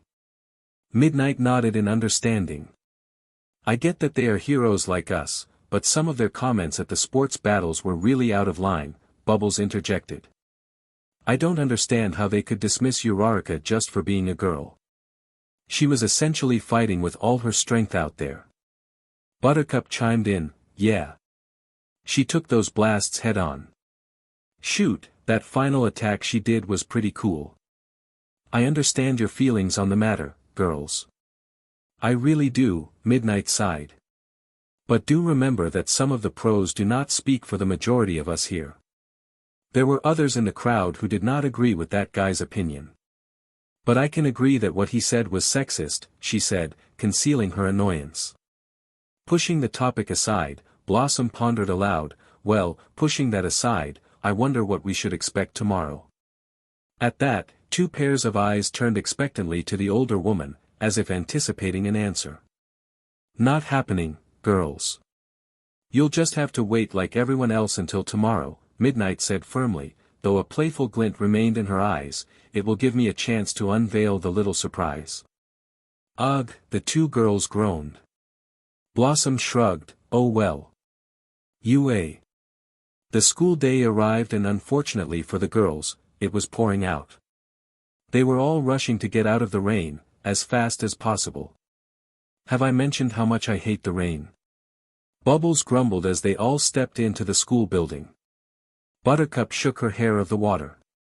"Why you complaining Bubs? Some of us didn't carry a snazzy rain poncho," she said, rolling her eyes. Oh please, Buttercup. I told you to carry your umbrella. Your poor planning leaves much to be desired for, Blossom emphasized her point, shaking her drenched umbrella. Oh zip it, Miss Perfect. You know, I could have flown us here. Made it a lot easier to avoid the annoying people on the train, Buttercup said as she activated her powers, causing the water to turn to steam. Bubbles interjected. You know we couldn't do anything like that, Buttercup, not unless we have our hero license or risk going to jail. Plus, I don't think it was that bad talking to the people on the train, she says while putting away her poncho. Just then, Tenya Ida hurriedly came in. The girls were surprised at that. Ida. Wait up. Izuku called out to his friend, as he ran into the school building. He was panting a bit, before looking up to see. Good morning, Izuku. Hey, Izuku. Hey, Green Bean. They all greeted the green-haired boy. Hello everyone, he greeted back with a smile of his own. He quickly saw Tenya still packing. Bubbles, taking a chance, walked over to him. Good morning, Tenya. I hope you're doing F-. She was interrupted by the boy in question. Good morning, Bubbles. If you are here to ask if my brother or I are fine, don't worry. Right now, we must head to class. With that, he abruptly left, not without giving a smile that was obviously fake. Everyone was quiet, not knowing what to do. So they just got ready and left to go to class as well. The group walked into their classroom to see that everyone was happily discussing the aftermath of the festival. In particular, all of the attention they had attracted during the long weekend. It's so different when they broadcast the matches on TV, huh? Lots of people recognized me on the way here. Mina exclaimed with a bright grin. Yeah, me too. Kirishima smiled as he looked over at the pinkette. Some kids in my neighborhood were taking pity on me, Ciro groaned, feeling embarrassed from that incident. People were staring at me, too. It was kind of embarrassing. Toru giggled as her sleeves moved upwards, indicating that the invisible girl was covering her cheeks with her hands. Isn't that normal for you, Toru? Mina questioned playfully. Just one sports festival and now we're practically celebrities, huh? Kaminari chuckled at how quickly they'd become recognized. The girls made their way to their desks, just in time too. Good morning, students, Aizawa greeted his class as he entered the room a few seconds before the bell rang. Good morning, Aizawa-sensei. The class replied, as they quickly took their seats. Alright, you all did very well with the festival.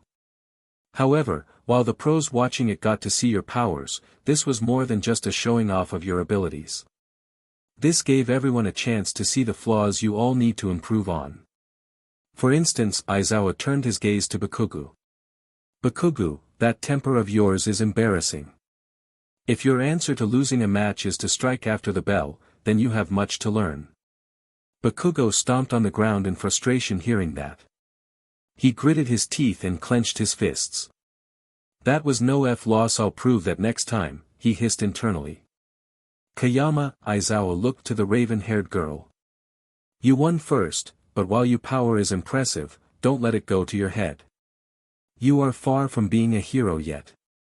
Buttercup dismissively nodded her head at that. Yes, teach, she muttered under her breath. Good, but before I get to the results of intern offers, there is something important I must remind all of you of first.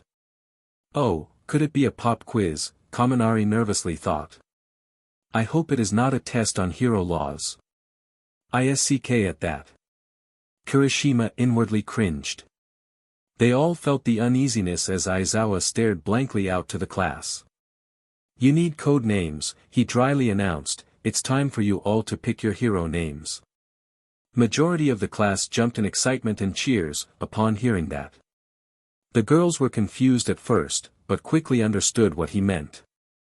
Aizawa turned on his quirk, quickly silencing his class. The names you choose will come after I show you the scouting numbers you each received. This is related to the pro hero draft picks I mentioned the other day. The drafts begin in earnest in the second and third years, after students have gained experience and can become immediate assets to the pros. In other words, for them to extend offers to first years like you shows that they are interested in your future potential. These offers are often cancelled if that interest dies down by graduation. Interesting, Blossom mused to herself. So we'll have to prove ourselves once we get picked, huh? Toru asked. He nodded, that's right. These are the number of pro-hero agencies that showed interest in you and want to take you into the field. You have the opportunity to pick where you want to go from the choices you have received. He pointed a remote to the board and clicked, the screen pulling up a chart. Here are the totals for those who were given offers. Todoroki, 4453. Bakugou, 3197. Buttercup, 2848. Blossom, 577. Izuku, 100. Ida, 94. Kirishima, 75. Uraraka, 35. Bubbles, 19. Zero, 14. Kaminari, 11. Aizawa flatly remarked on the large discrepancy between offers, noting, normally, the numbers are more spread out, but this year the top 3 have caught everyone's eyes. Murmuring immediately broke out among the students, each reacting differently. Some curiously observed the varying amounts between those who received offers. Uraraka shook beside her in excitement. We did it. People want us. This doesn't seem right, Tsu commented, looking at the rankings with curiosity. Bakugou and Todoroki had more offers, despite Buttercup winning. Jairu questioned, surprised by the results. Shoto, however, didn't smile at seeing his name on top. The majority of them are probably offering because of my father. Momo frowned at the results. She didn't expect to get any offers, though she knew her performance at the festival was below mediocre. I would think that the heroes were not going to choose a guy who was essentially chained to the podium, Kaminari remarked. They obviously saw talent staring at their old faces. Bakugou sneered at the results, basking in the knowledge that he was better than the raven-haired girl. Izuku was happy to receive some offers but couldn't find it fair with how the results came out. Blossom pondered the same thing. Perhaps it had something to do with how she and the girls acted, or maybe the heroes just didn't notice them yet. Maybe it's a good thing that we don't stand out that much, she thought to herself, glancing at her sister's reactions. Bubbles seemed to be taking its stride, with Koda giving her a consoling hand, while Buttercup wore a heavy scowl. I can't blame her, I would feel the same too if roles were reversed, Blossom mumbled to herself. Aizawa deactivated the screen with a decisive click. Now, I understand some of you may be confused about your classmates' offers. It's tough, but you have to get over it. Some, if not most, pro-heroes will extend offers based on what they perceive in you or how you present yourself to them, he stated, casting a bored gaze at the 3 girls. But it doesn't mean they're always right. Just prove them wrong. And for those of you who didn't receive any offers, you'll still be interning under someone. Really? Momo inquired. Yes, Aizawa confirmed. Sensing the mix of confusion in the class, he produced a stack of forms. At USJ, you already experienced combat with real villains, but witnessing pros at work firsthand will still provide meaningful training, he explained as he distributed the remaining forms. So that explains the hero names. Zero exclaimed excitedly. Things are suddenly getting a lot more fun. Uraraka chimed in with happiness evident in her voice. Before we allow you to look at your offers, choosing your name comes before that. The names you make for yourself are important, but they may change by the time you graduate. It is important that you use this time to see how this name fits yourself in the field. A good name will show your personality along with your abilities. If you do not find a name that suits, it will be hell to pay later. So that's what she meant by a surprise. The 3 all thought, as a familiar figure strode in. The boys in the class blushed and quietly cheered in excitement as Midnight walked into the room strutting in her new hero suit. Midnight's attire has undergone a bold transformation, now featuring a strapless sweetheart DMNTRX leotard with a fishnet skin tone lining. This innovative design not only adds to her allure but also serves a practical purpose. The fishnet lining allows for seamless dispersion of her quirk, eliminating the need for tearing fabric in the heat of battle. Adorned with captivating red gemstone-like embellishments along the heart-shaped hem, her outfit exudes elegance and sophistication. Completing her look, Midnight wore elbow-length gloves with pipettes cleverly attached to the back of her wrists, ready to administer her quirk with precision. Her steel-toed knee-high boots not only add to her commanding presence but also ensure she's ready for any physical encounter. Izuku groaned at the teen's wide eyes as Midnight entered and stood next to him. "You certainly know how to make an entrance," he remarked, eyeing his colleague's new, but R-rated look. She smirked. "Oh, Shoto, I can see my new outfit caught your attention as well," she playfully teased her colleague, much to his dislike. "I had some help putting some ideas together from that blonde stylist cutie over there," she gestured to Bubbles. Some were looking at her with impressed eyes, while some of the boys were still eyeing their teacher's exquisite outfit. Izuku went back to address his class. "Midnight here will be the one in charge of approving your names. I myself am not much of an expert in this matter, so I will sit this one out." He recalled exactly how he'd gotten his hero name because of Hisashi back when they were in school. Izuku pulled his sleeping bag from underneath his desk and walked over to the wall. "Don't bother me until you are all done." As the homeroom teacher zipped himself up, Midnight lifted up the stack of whiteboards and passed them out to all the rows. "Now this is the chance for you to discover the name that will show yourself to the citizens on the streets.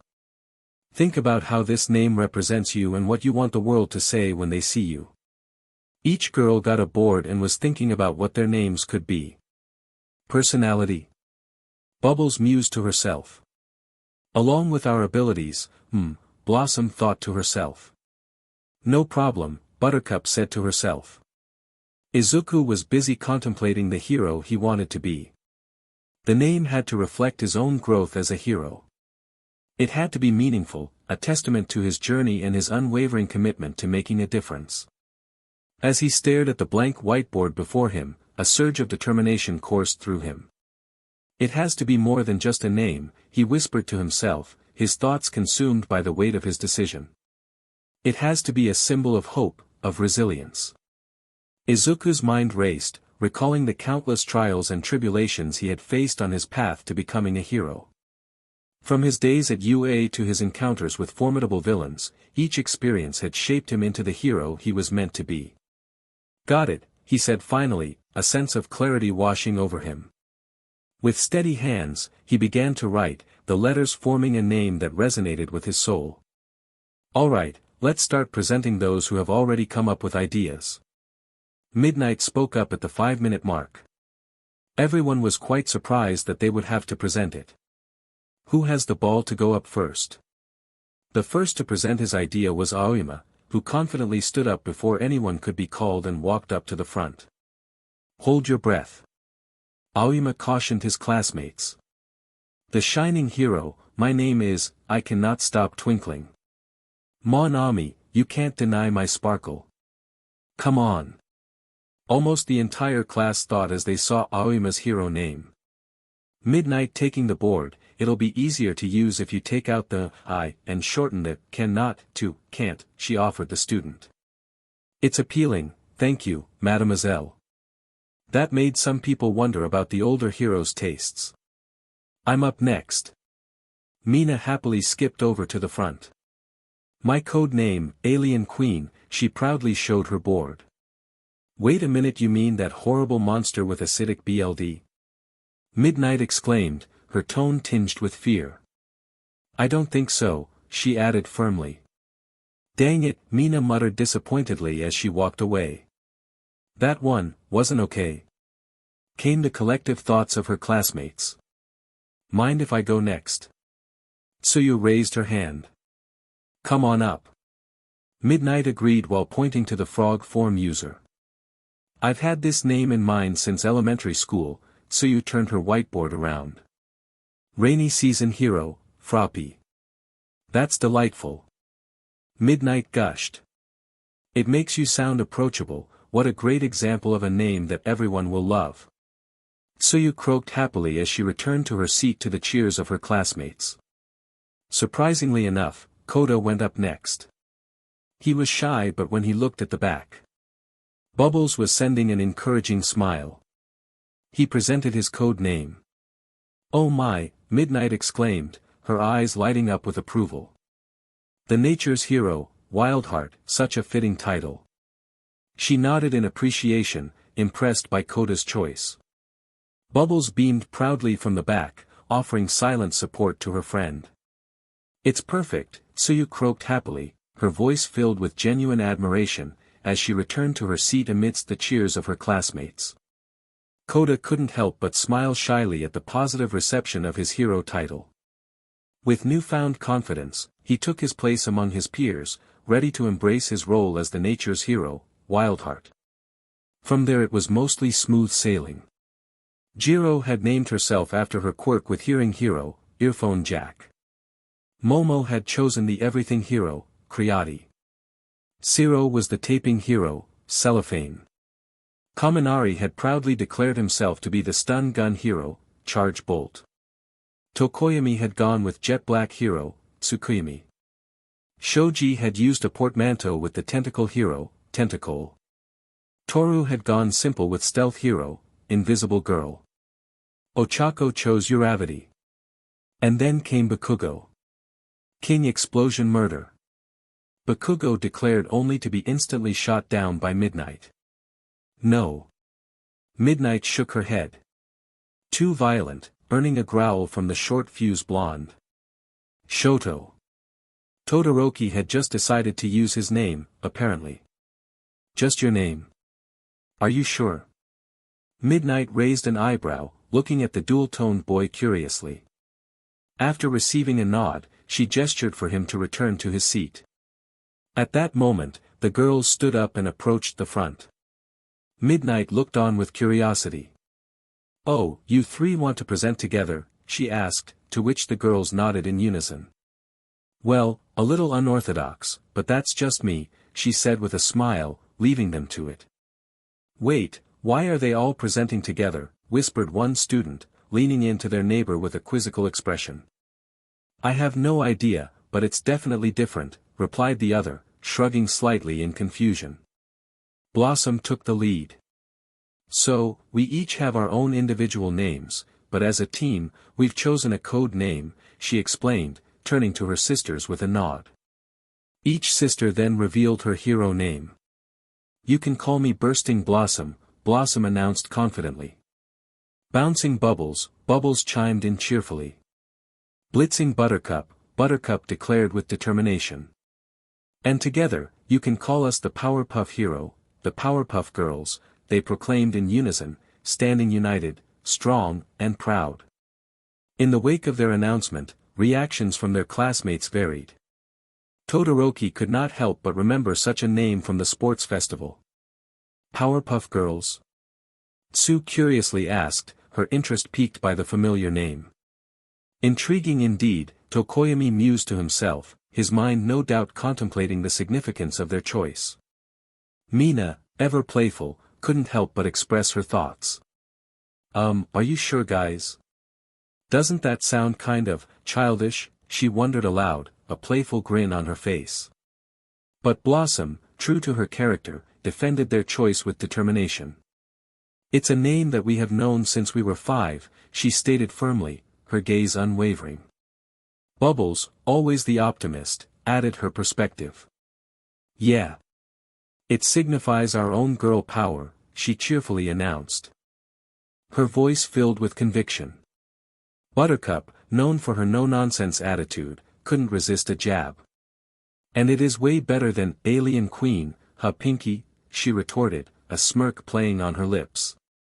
Mina could only lower her head in response to the comment, a hint of embarrassment evident on her face. Izuku liked the name as well.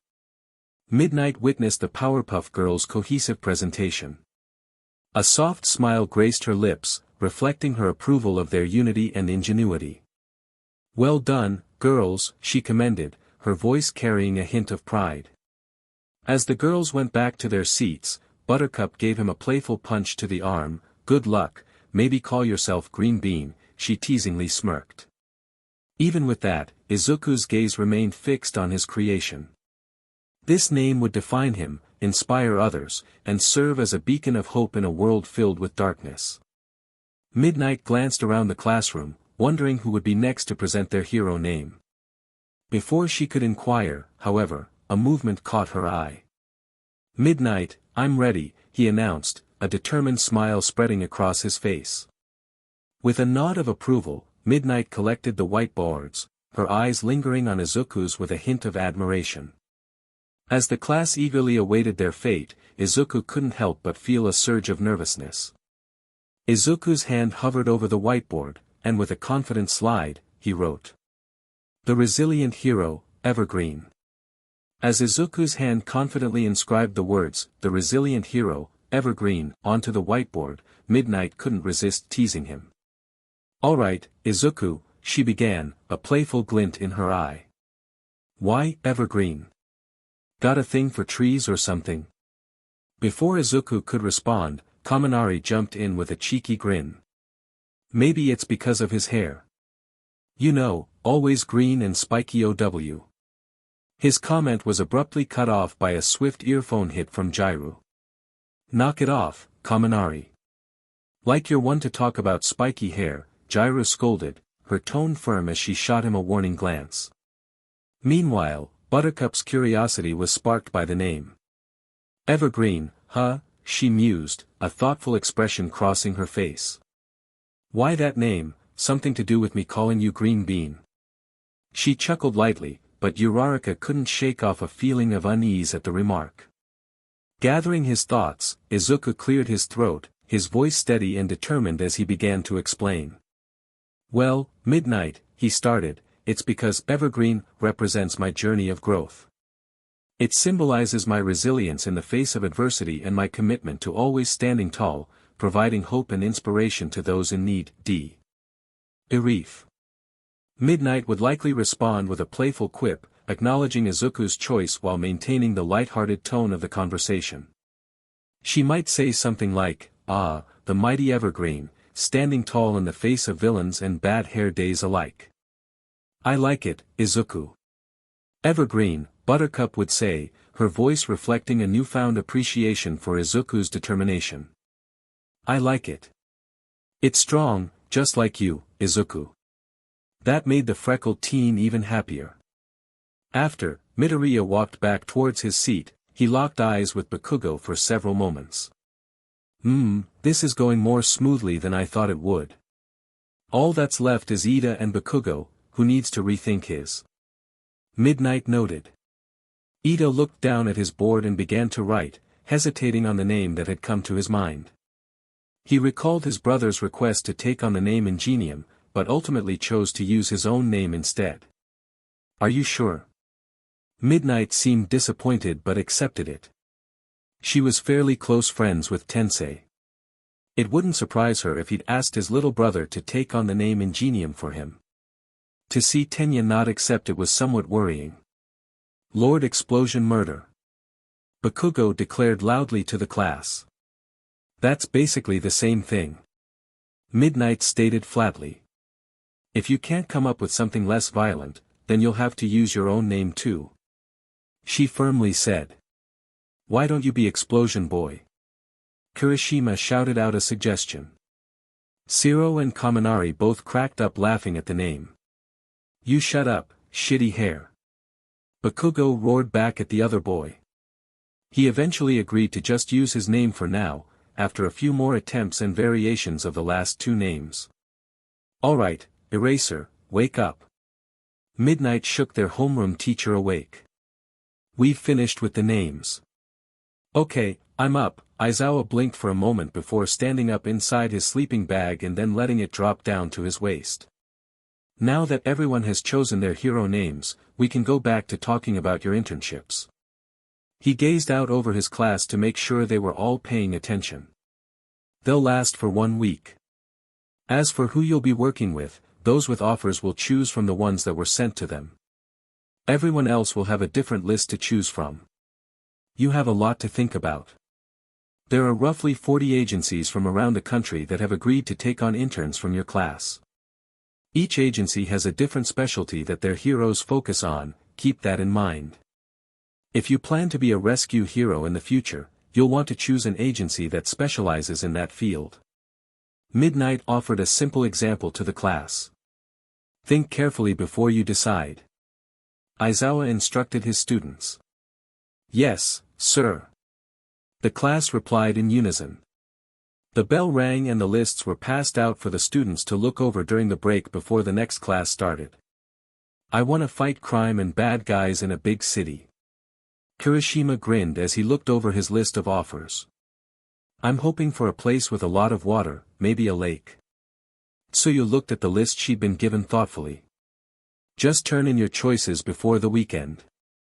Aizawa informed them as he and Midnight left the room, the modern hero art history teacher waving to the kids with a smile. We only have a few days. Shiro cried out in dismay. Yes, so you should start now. Aizawa replied flatly before closing the door behind him. Chatter filled the classroom as the students reviewed the various agency lists. The Powerpuff girls were engrossed in their discussion about potential agencies. What have you girls decided on? Bubbles inquired. Well, I don't know. We've practically done all types of hero work back in Townsville, rescue, offense, defense, and recon. Though, it would be nice to gain a better understanding from this world's perspective, Blossom said thoughtfully. I just wish we could start our own crime fighting already, Buttercup groaned. I barely recognize at least 20 of these hero agencies. How the heck am I supposed to choose one to intern at? She exclaimed in frustration. Well, I can help you go over your list and narrow down what suits you best, Blossom offered as she rose from her seat, and you too, Bubbles. Thanks, Bloss, Bubbles said cheerfully. Hello, Mr. Nizu, sir, a student greeted, drawing the girls' attention to the animal principal standing at the door. Hello, students. I trust you're all doing well. He received favorable responses as he approached the three students. Hello, ladies. I hope you don't mind, but may we have a chat? It's about something regarding the internship, he said with an inviting smile. The girls were a little confused but went along with it. As the girls left, some of their classmates couldn't help but wonder about their meeting with the principal. I hope they're not in trouble, Izuku thought to himself. Deku, but his thoughts were interrupted by Uraraka's voice. He turned with a slightly startled face. Oh, hey Uraraka, sorry, I was just lost in thought, he said sheepishly. Yeah, I understand. You're always like that, she giggled, but there was a slight unease in her expression. Hey, are you okay? He asked with concern. Why yeah, I love your new name, but I thought you were going to choose the name Deku, she said. Izuku realized, sliding the door open, oh yeah, but I am here in a precarious position. All might. Midoriya gasped as his idol suddenly slid in front of the door, blocking him. What are you doing here? Something important to discuss. All Might waved him to follow. Please if you could join me. They too walked until they stopped, so I heard that you got some offers from the sports festival, eh? All Might asked his protege. Oh yes, I did. I am happy to get offers from pro heroes who see potential in me. Izuku excitedly told his teacher. Whoa there, that's nice. Don't know if they are all good choices. But I do have a hero offer that you may need to consider, he said, feeling nervous at the thought of what he was about to say. An offer? Really? Midoriya was shocked at the information All Might told him in a side hallway alone.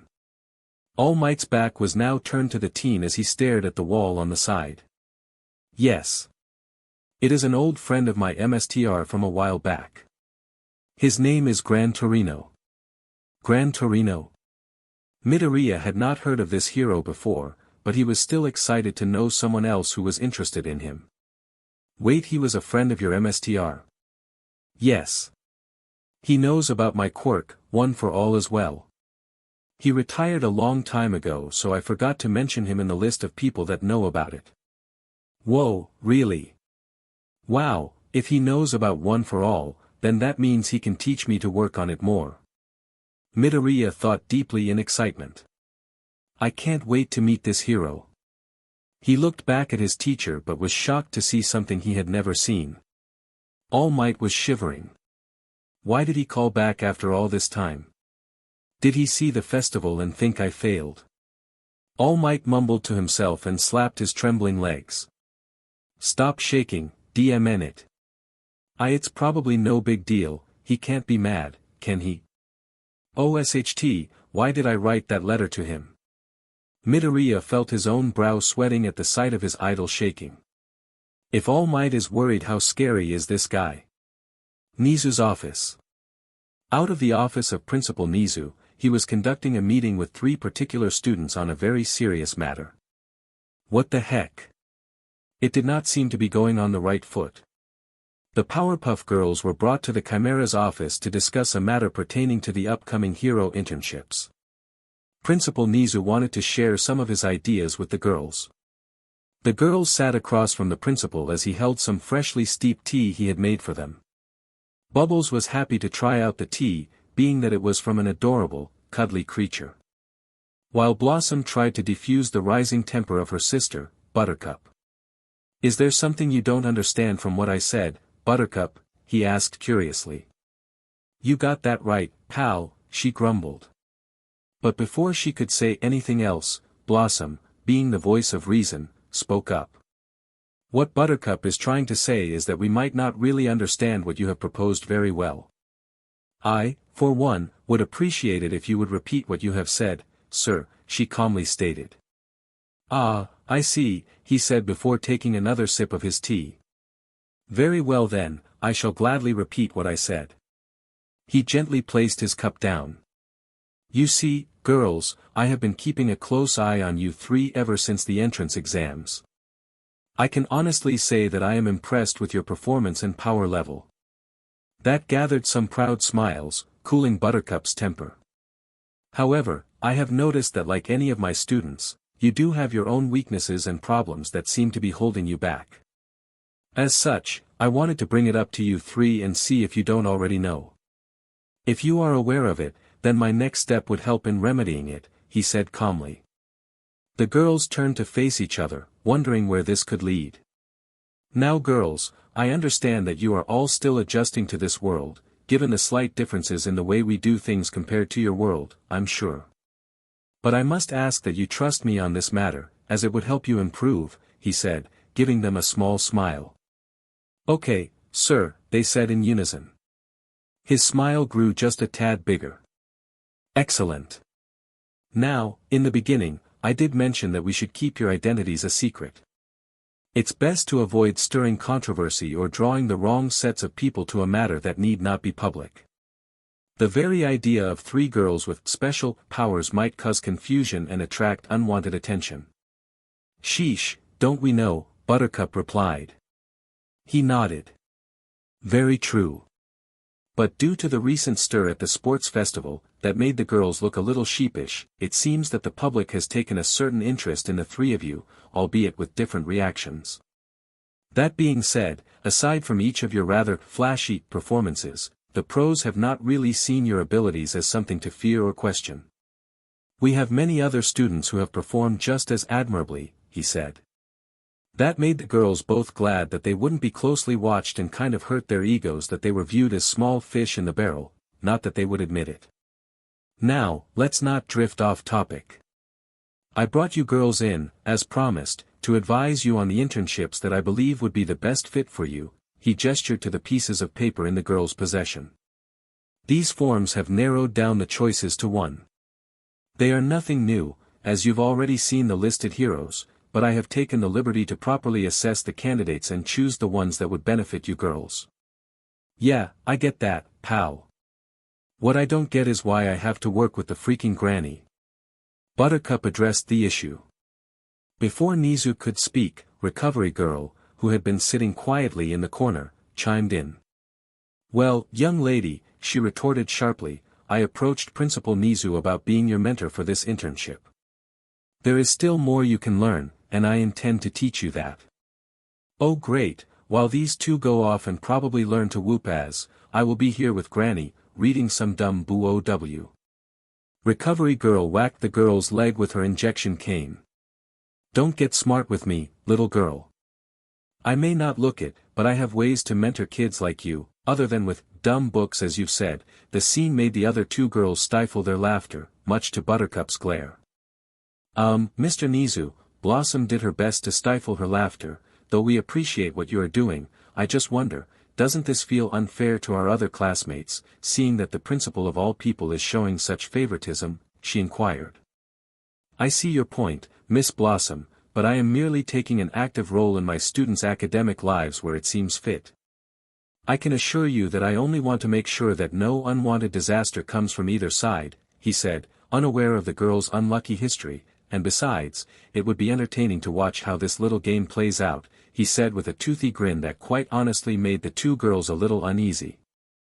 Right, Buttercup trailed off, glancing back at her sisters.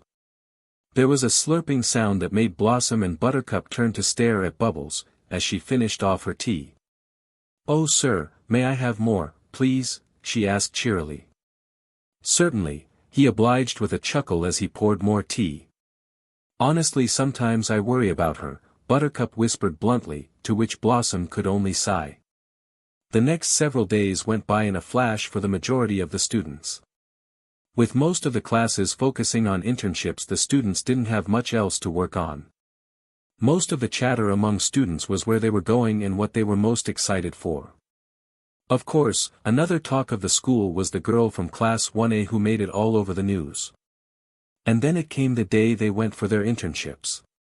Train station near UA. The entire class gathered at the train station with their hero costume boxes in tow. Aizawa glanced down at his phone before turning back to the students before him. Alright, starting today, all of you will be heading out to the agencies you have chosen. Use this week to learn how to improve yourselves. Yeah. Mina raised her case over her head with a bright smile. It's yes, sir, Ashido. Don't forget that, Aizawa stated flatly, eyeing his student. Yes, sir, Mina pouted at the dampening of her enthusiasm. Make sure you mind your manners during your internships with the other heroes. Aizawa briefly spoke, his tone less than enthusiastic but stern. I expect to see big differences in all of you when you return after this week. Now go, he motioned towards the platforms and watched as the teens split up. That goes for you too, Miss Kayama. Whether it's healing or not, he addressed Buttercup before walking away. Buttercup was already in a sour mood, which only added a bitter taste to it. Blossom and Bubbles came over. Oh, don't worry, Buttercup. I'm sure you will learn a lot over the week, Blossom reasoned. Yeah. It's even great that you will at least be close to home, Bubbles added. Yeah, she sighed. Oh well, just make sure you two don't get your ass kicked by these guys, got it, she firmly told them, but there was no bite to it, just underlying concern. Agreed, the two sisters responded. Good, Buttercup said, she then looked past them, catching the scene with Izuku, Uraraka, and Tenya. She could not hear what they were saying, but understood that it was not good. You also have a bad feeling about what Ida is doing, also? Bubbles asked what Buttercup was thinking. She nodded. I wish one of us would tail him, make sure he's okay, Bubbles said in concern. Maybe, if time permits, I could find out how he is doing. I have his number from the class roster, and I can see if he might need a chat, Blossom offered. That's a great idea, Blossom, Bubbles happily said. Wouldn't hurt a shot. Welp, better get going you two, the train is about to leave, Buttercup pointed out. Oh, yeah. I better find Koda, as she said that, she turned to leave, but not before pulling her sisters into a goodbye hug. See you later, girls, she cheerily said, running to her train cart. They both loudly said, bye, as she went off. Blossom turned to Buttercup. All the best, Buttercup. "Don't cause too much trouble before we get back," she teasingly said, which was met with an eye roll from her sister. As she watched her sisters depart, Buttercup was interrupted by the voice of the R-rated hero, Midnight. "You ready to go, young lady?" Recovery Girl asked Midnight, offering a comforting smile. Buttercup could only sigh. Yeah, I'm coming," she replied, resigned to the prospect of a tedious week ahead as she followed the adult hero, already bracing herself for the impending boredom. Blossom sat quietly as her train bounced along the tracks. She was a little nervous. Although she had researched the agency, she couldn't believe she was going in alone. Nizu had pointed out her slight shortcomings, and although she understood, if she wanted to move past the fear inside herself, she knew she had to take this seriously. Listening to the intercom, she took a deep breath and sat straight as the train slowly came to her stop. She walked out through the door onto the new station platform, looking up at the tall buildings around her. "This is it," she whispered to herself and walked forward, heading to her intended destination. Edgeshot Hero Agency. Once past the lobby, she rode the elevator up to Edgeshot's office, holding the briefcase containing her costume. Blossom had read about this particular hero, and she knew she couldn't let her guard down. "What does he have in store for me?" she thought to herself as she neared her stop. Right as the elevator doors opened, she was met by a barrage of shuriken. Blossom threw herself to one side to dodge. When she tried to press the close button, she realized it wouldn't work. She took a deep breath and exhaled her ice breath into the room, causing whoever was attacking to back away. She then rushed out, her hands aglow, and her mind on high alert. As Blossom stood amidst the chaos, her heart pounded in her chest, adrenaline coursing through her veins. She focused on her surroundings, her mind racing to anticipate the next move. The attacker, masked and agile, darted forward with lightning speed, their movements a blur as they closed in on her. Blossom's reflexes kicked in, and she moved with practiced agility, dodging their attacks and countering with her own telekinetic strikes.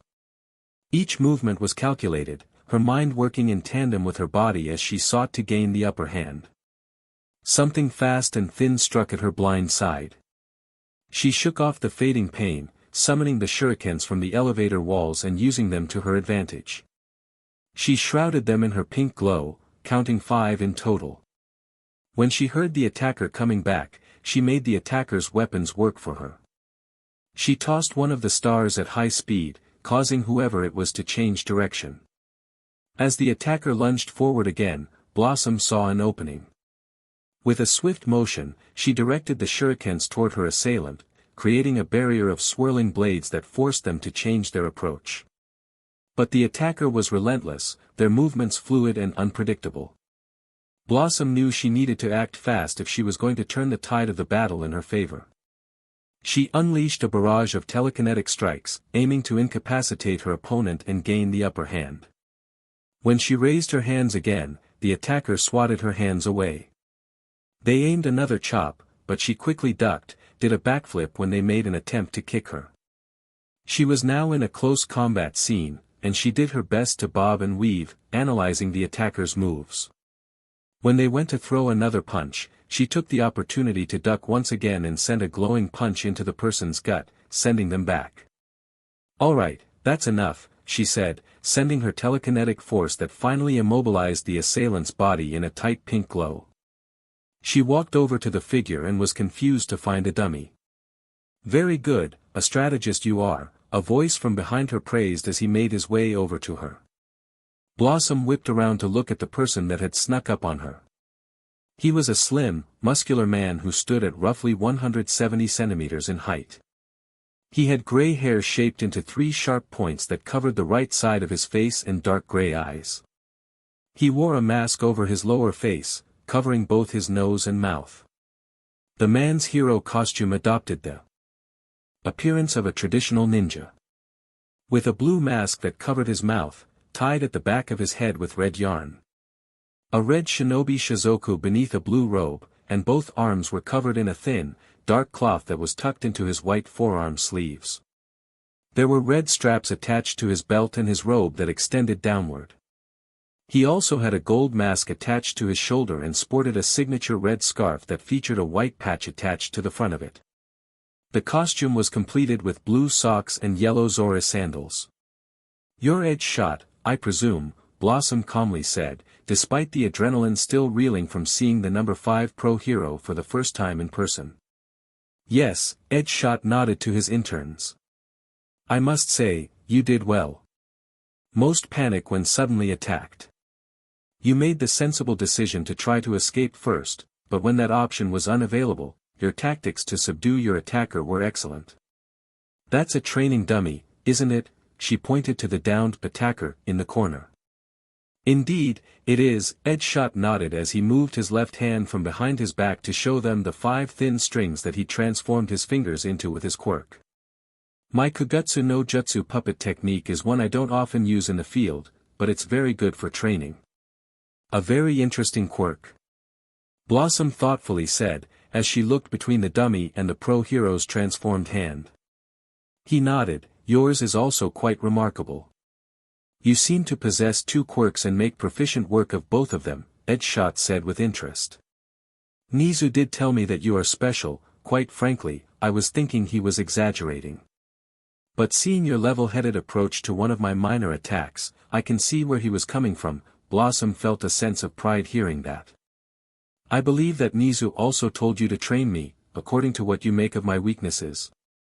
Blossom inquired.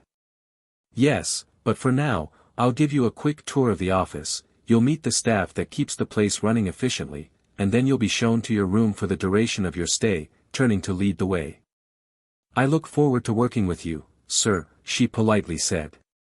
Then suddenly he stopped to address her again.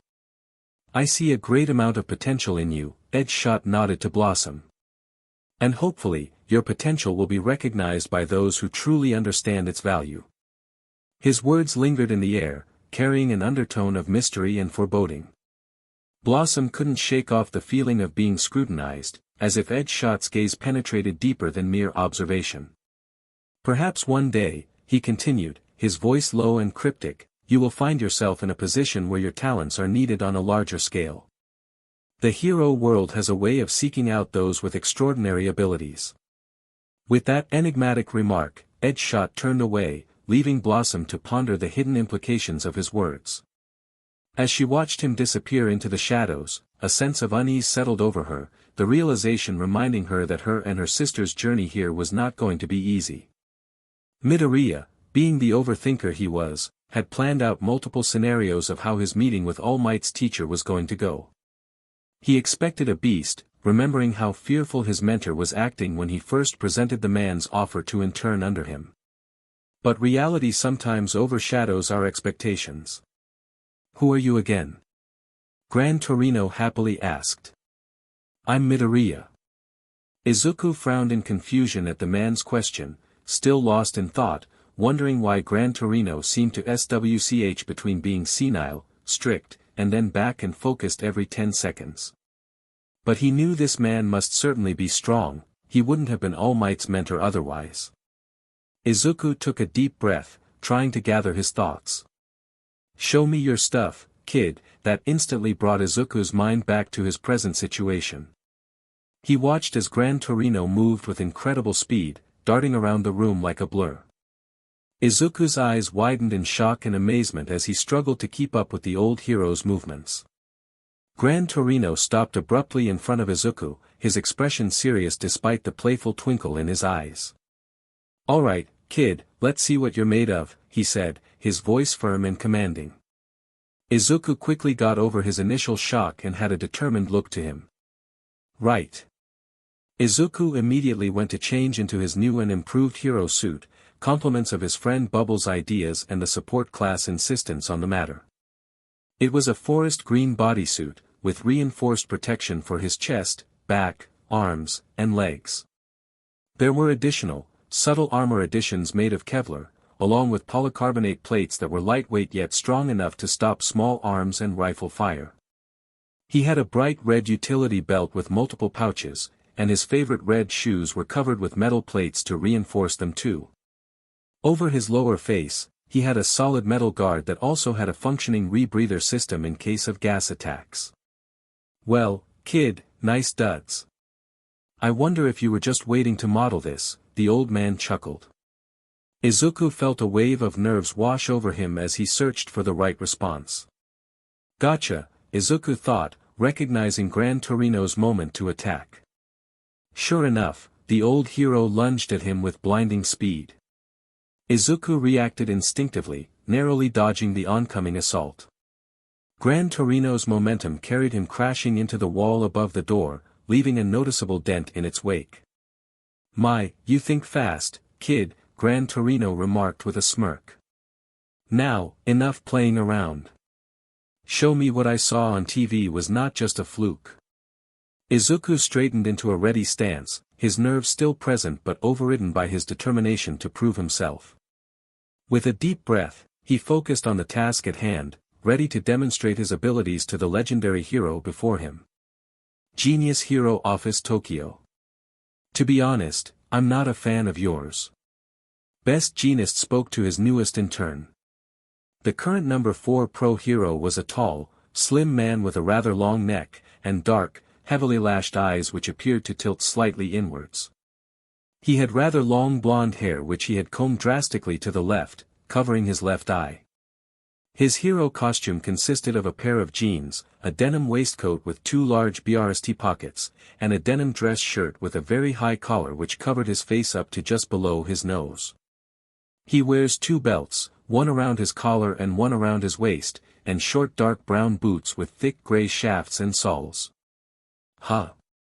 Bakugou barely resisted the urge to glare at the pro hero.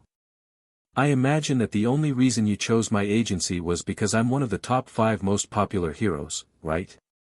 Best Jeanist easily deduced why Bakugou had accepted his internship offer. But you're the one that sent the offer. Bakugou was glaring now and he had a snarl forming at the dismissive tone. Yes. Because all I've had lately are little do-gooders. Best Jeanist pointed at Bakugou. But you're the first in a long time who is a bit more ferocious. He ran his fingers through his blonde hair and made sure to sweep it to the left. Part of my job as a hero is to reform people like you. Best Jeanist took out a comb from his left BRST pocket, holding it up while giving Bakugou a serious look. Heroes and villains are 2 sides of the same coin. I can see it in that glare of yours. Bakugou felt his eye twitch at the remark. So, let's start by answering this. What is it that really makes someone a hero? I didn't come here to be lectured, DMN it. Bakugou raged in his mind at how the first day of his internship was going. Across Tokyo, in the Hosu district, Tenya walked down the street in his hero costume, trailing behind his chosen pro, Manuel. The young hero in blue turned and smiled at the teen following him. So, after we finish patrols in this district, we'll head east and see if anything else shows up, Manuel explained to the intern. Tenya nodded slightly as he scanned the area. I understand. So, you walk the streets on patrol and look for crimes, he responded. Well, not just crimes. Being a hero means anyone could need assistance, Manuel added as he glanced ahead. I have to say, I'm surprised you chose my agency. I assumed you must have received some very impressive offers other than mine. It seemed like a good option for me, Tenya replied, averting his gaze from his fabricated response. I appreciate you giving me this opportunity. His eyes darted between buildings, hoping to catch a glimpse of the man he was searching for. Manuel paused, hesitant to voice his thoughts. You came here for the hero killer, didn't you? Tenya's heart skipped a beat at the question, his shock evident even behind his helmet. What? What do you mean by that? Hey, I understand, Manuel interrupted, exhaling heavily as he turned to face the taller student. I heard what happened to your brother, and I would understand why you would be upset. It's kind of obvious why you would want to come to this city after what happened. But I will warn you now that a hero should never use his power for personal vengeance. Tenya sat in silence as Manuel continued speaking, explaining the principles of heroism, the significance of hero licenses, and the importance of using one's quirk responsibly in public. However, despite Manuel's wise words, they seemed to pass through Tenya without leaving an impression. His mind remained fixed on one singular goal: to find the man responsible for his brother's plight and bring him to justice. After Manuel concluded his advice, Tenya stood upright and bowed respectfully to the hero he was interning under.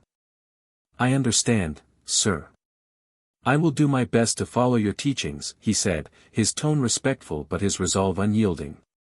Manuel offered a small smile and ruffled Tenya's head. "Well, under normal circumstances, I probably would have rejected your choice to come here. But with the recent events and the influx of heroes in Hosu, I'm confident that the villain will be brought to justice soon." The two continued on their patrol in silence, but Tenya was facing an internal grudge within himself. "I am sorry, Manuel, but I don't know what to do with this burning rage inside me. I have to seek my own justice if I am to avenge my brother." In the heart of the city, within an undisclosed apartment building hidden amidst the labyrinth of towering skyscrapers, him lounged in his darkened abode. The room exuded an aura of opulence shrouded in shadows, a paradoxical blend of luxury and darkness. Deep crimson drapes adorned the windows, casting eerie shadows that danced across the polished marble floor. The walls, painted a deep onyx hue, were adorned with twisted artwork depicting scenes of chaos and despair. Him reclined in a plush armchair, swirling a glass of BLD red wine between his clawed fingers. His eyes glowed with malevolent delight as he sensed a familiar presence approaching, a presence that promised intrigue and challenge. As the door creaked open, Him's lips curled into a sinister smile. "Ah, hero killer, how delightful of you to join me," he purred, his voice dripping with honeyed deceit. "Do come in and make yourself comfortable." Stain stepped into the dimly lit room, his gaze fixed upon him with a mixture of distrust and contempt. He refused to acknowledge the hospitality extended to him, his focus solely on the enigmatic figure before him. "I have no interest in your hospitality, Mr. X, Stain retorted, his tone sharp with disdain. "I am here for the answers I seek, nothing more." Him chuckled darkly, unfazed by Stain's hostility. "Ah, but answers are my specialty, hero killer," he replied, his voice laced with amusement. "Ask your questions, and I shall do my best to satisfy your curiosity." Stain's grip tightened on the hilt of his blade, his eyes narrowing as he studied the photographs laid out before him. "Who are these girls?" he demanded, his voice tinged with urgency. "And what significance do they hold in your twisted machinations?" Him's eyes gleamed with delight, a wicked grin spreading across his lips. "Ah, the girls," he mused, his voice tinged with malice. "They are but pawns in a game much larger than you can imagine, hero killer. Pawns with the potential to surpass even the legendary All Might." Stain's brow furrowed in anger, his convictions challenged by Him's audacious claim. "No one is equal to All Might," he spat, his voice tinged with righteous fury. "He is the embodiment of true heroism, unmatched by any other." Him's grin widened, his eyes alight with sadistic glee. "Ah, but I never said they were equal to All Might," he replied, his words dripping with venomous intent. "Only that they have the potential to be better." With a roar of rage, Stain lunged forward, his blade aimed directly at Him's heart. But to his shock and dismay, Him vanished into thin air, leaving Stain to stumble forward, his blade slicing through nothing but empty space. "Such a shame, hero killer," Him's voice echoed mockingly from behind. "It seems you've missed your mark once again. But fear not, for our game has only just begun." Stain whirled around, his eyes ablaze with fury as he searched for his elusive foe. But Him was nowhere to be found, his laughter lingering like a sinister echo in the darkness. As Stain stood alone in the shadowy confines of Him's apartment, he knew that the battle had only just begun, a battle against an enemy far more cunning and treacherous than he could have ever imagined. And with each passing moment, the shadows of deception grew ever darker, threatening to consume them both in their relentless pursuit of power and control. As Stain turned around, his demand for answers echoed through the dimly lit apartment, his voice a venomous hiss in the air.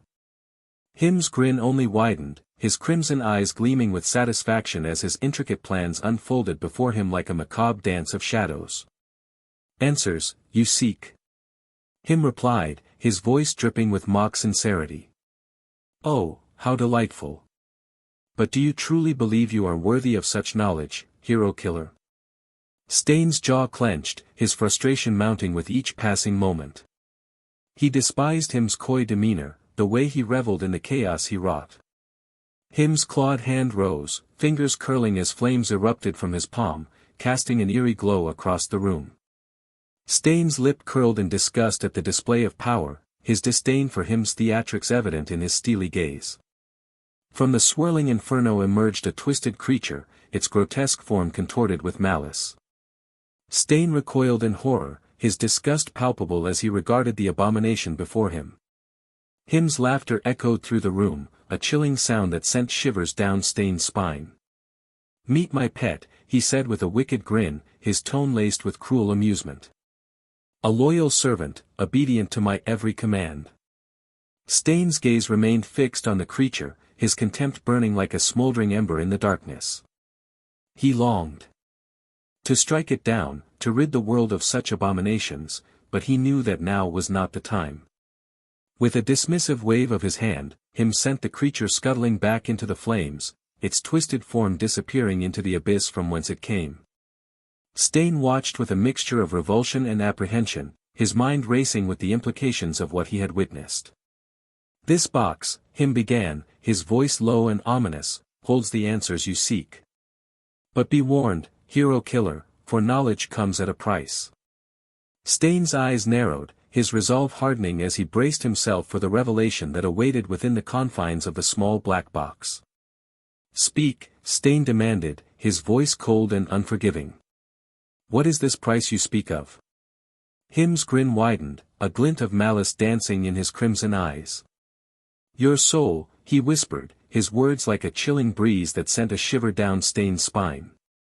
Before Stain could react, a blinding flash of light engulfed the room, illuminating it with an intensity that seared through his mind like a branding iron. Guttural screams filled the air, echoing in the darkness as the world around him dissolved into chaos. When the light faded, Stain found himself standing on the rooftop of a nearby building, the memory of what had transpired after the flash erased from his mind like a fleeting dream. With a growl of frustration, Stain turned away, his thoughts consumed by the sense of betrayal and deception that lingered in the air. Unbeknownst to him, Him watched from the shadows, his laughter echoing in the night as his sinister plans continued to unfold. As Stain stormed off into the night, his anger burning like a smoldering ember in the darkness, Him turned his attention to a nearby mirror. With a twisted grin, he watched as Stain disappeared into the shadows, knowing that his message had been received loud and clear. Such foolish mortals, Him mused to himself, his voice a sinister whisper in the darkness. But soon, they shall learn the true meaning of fear. And when they do, oh, how sweet it shall be. So alright folks, that's all for today. Stay tuned for part 8. Do subscribe, like and share for more such videos. Also check out the story and author ChiWriters on FANFICTIONnet. Press the bell icon to be notified first on release. See you in the next video. Till then, goodbye.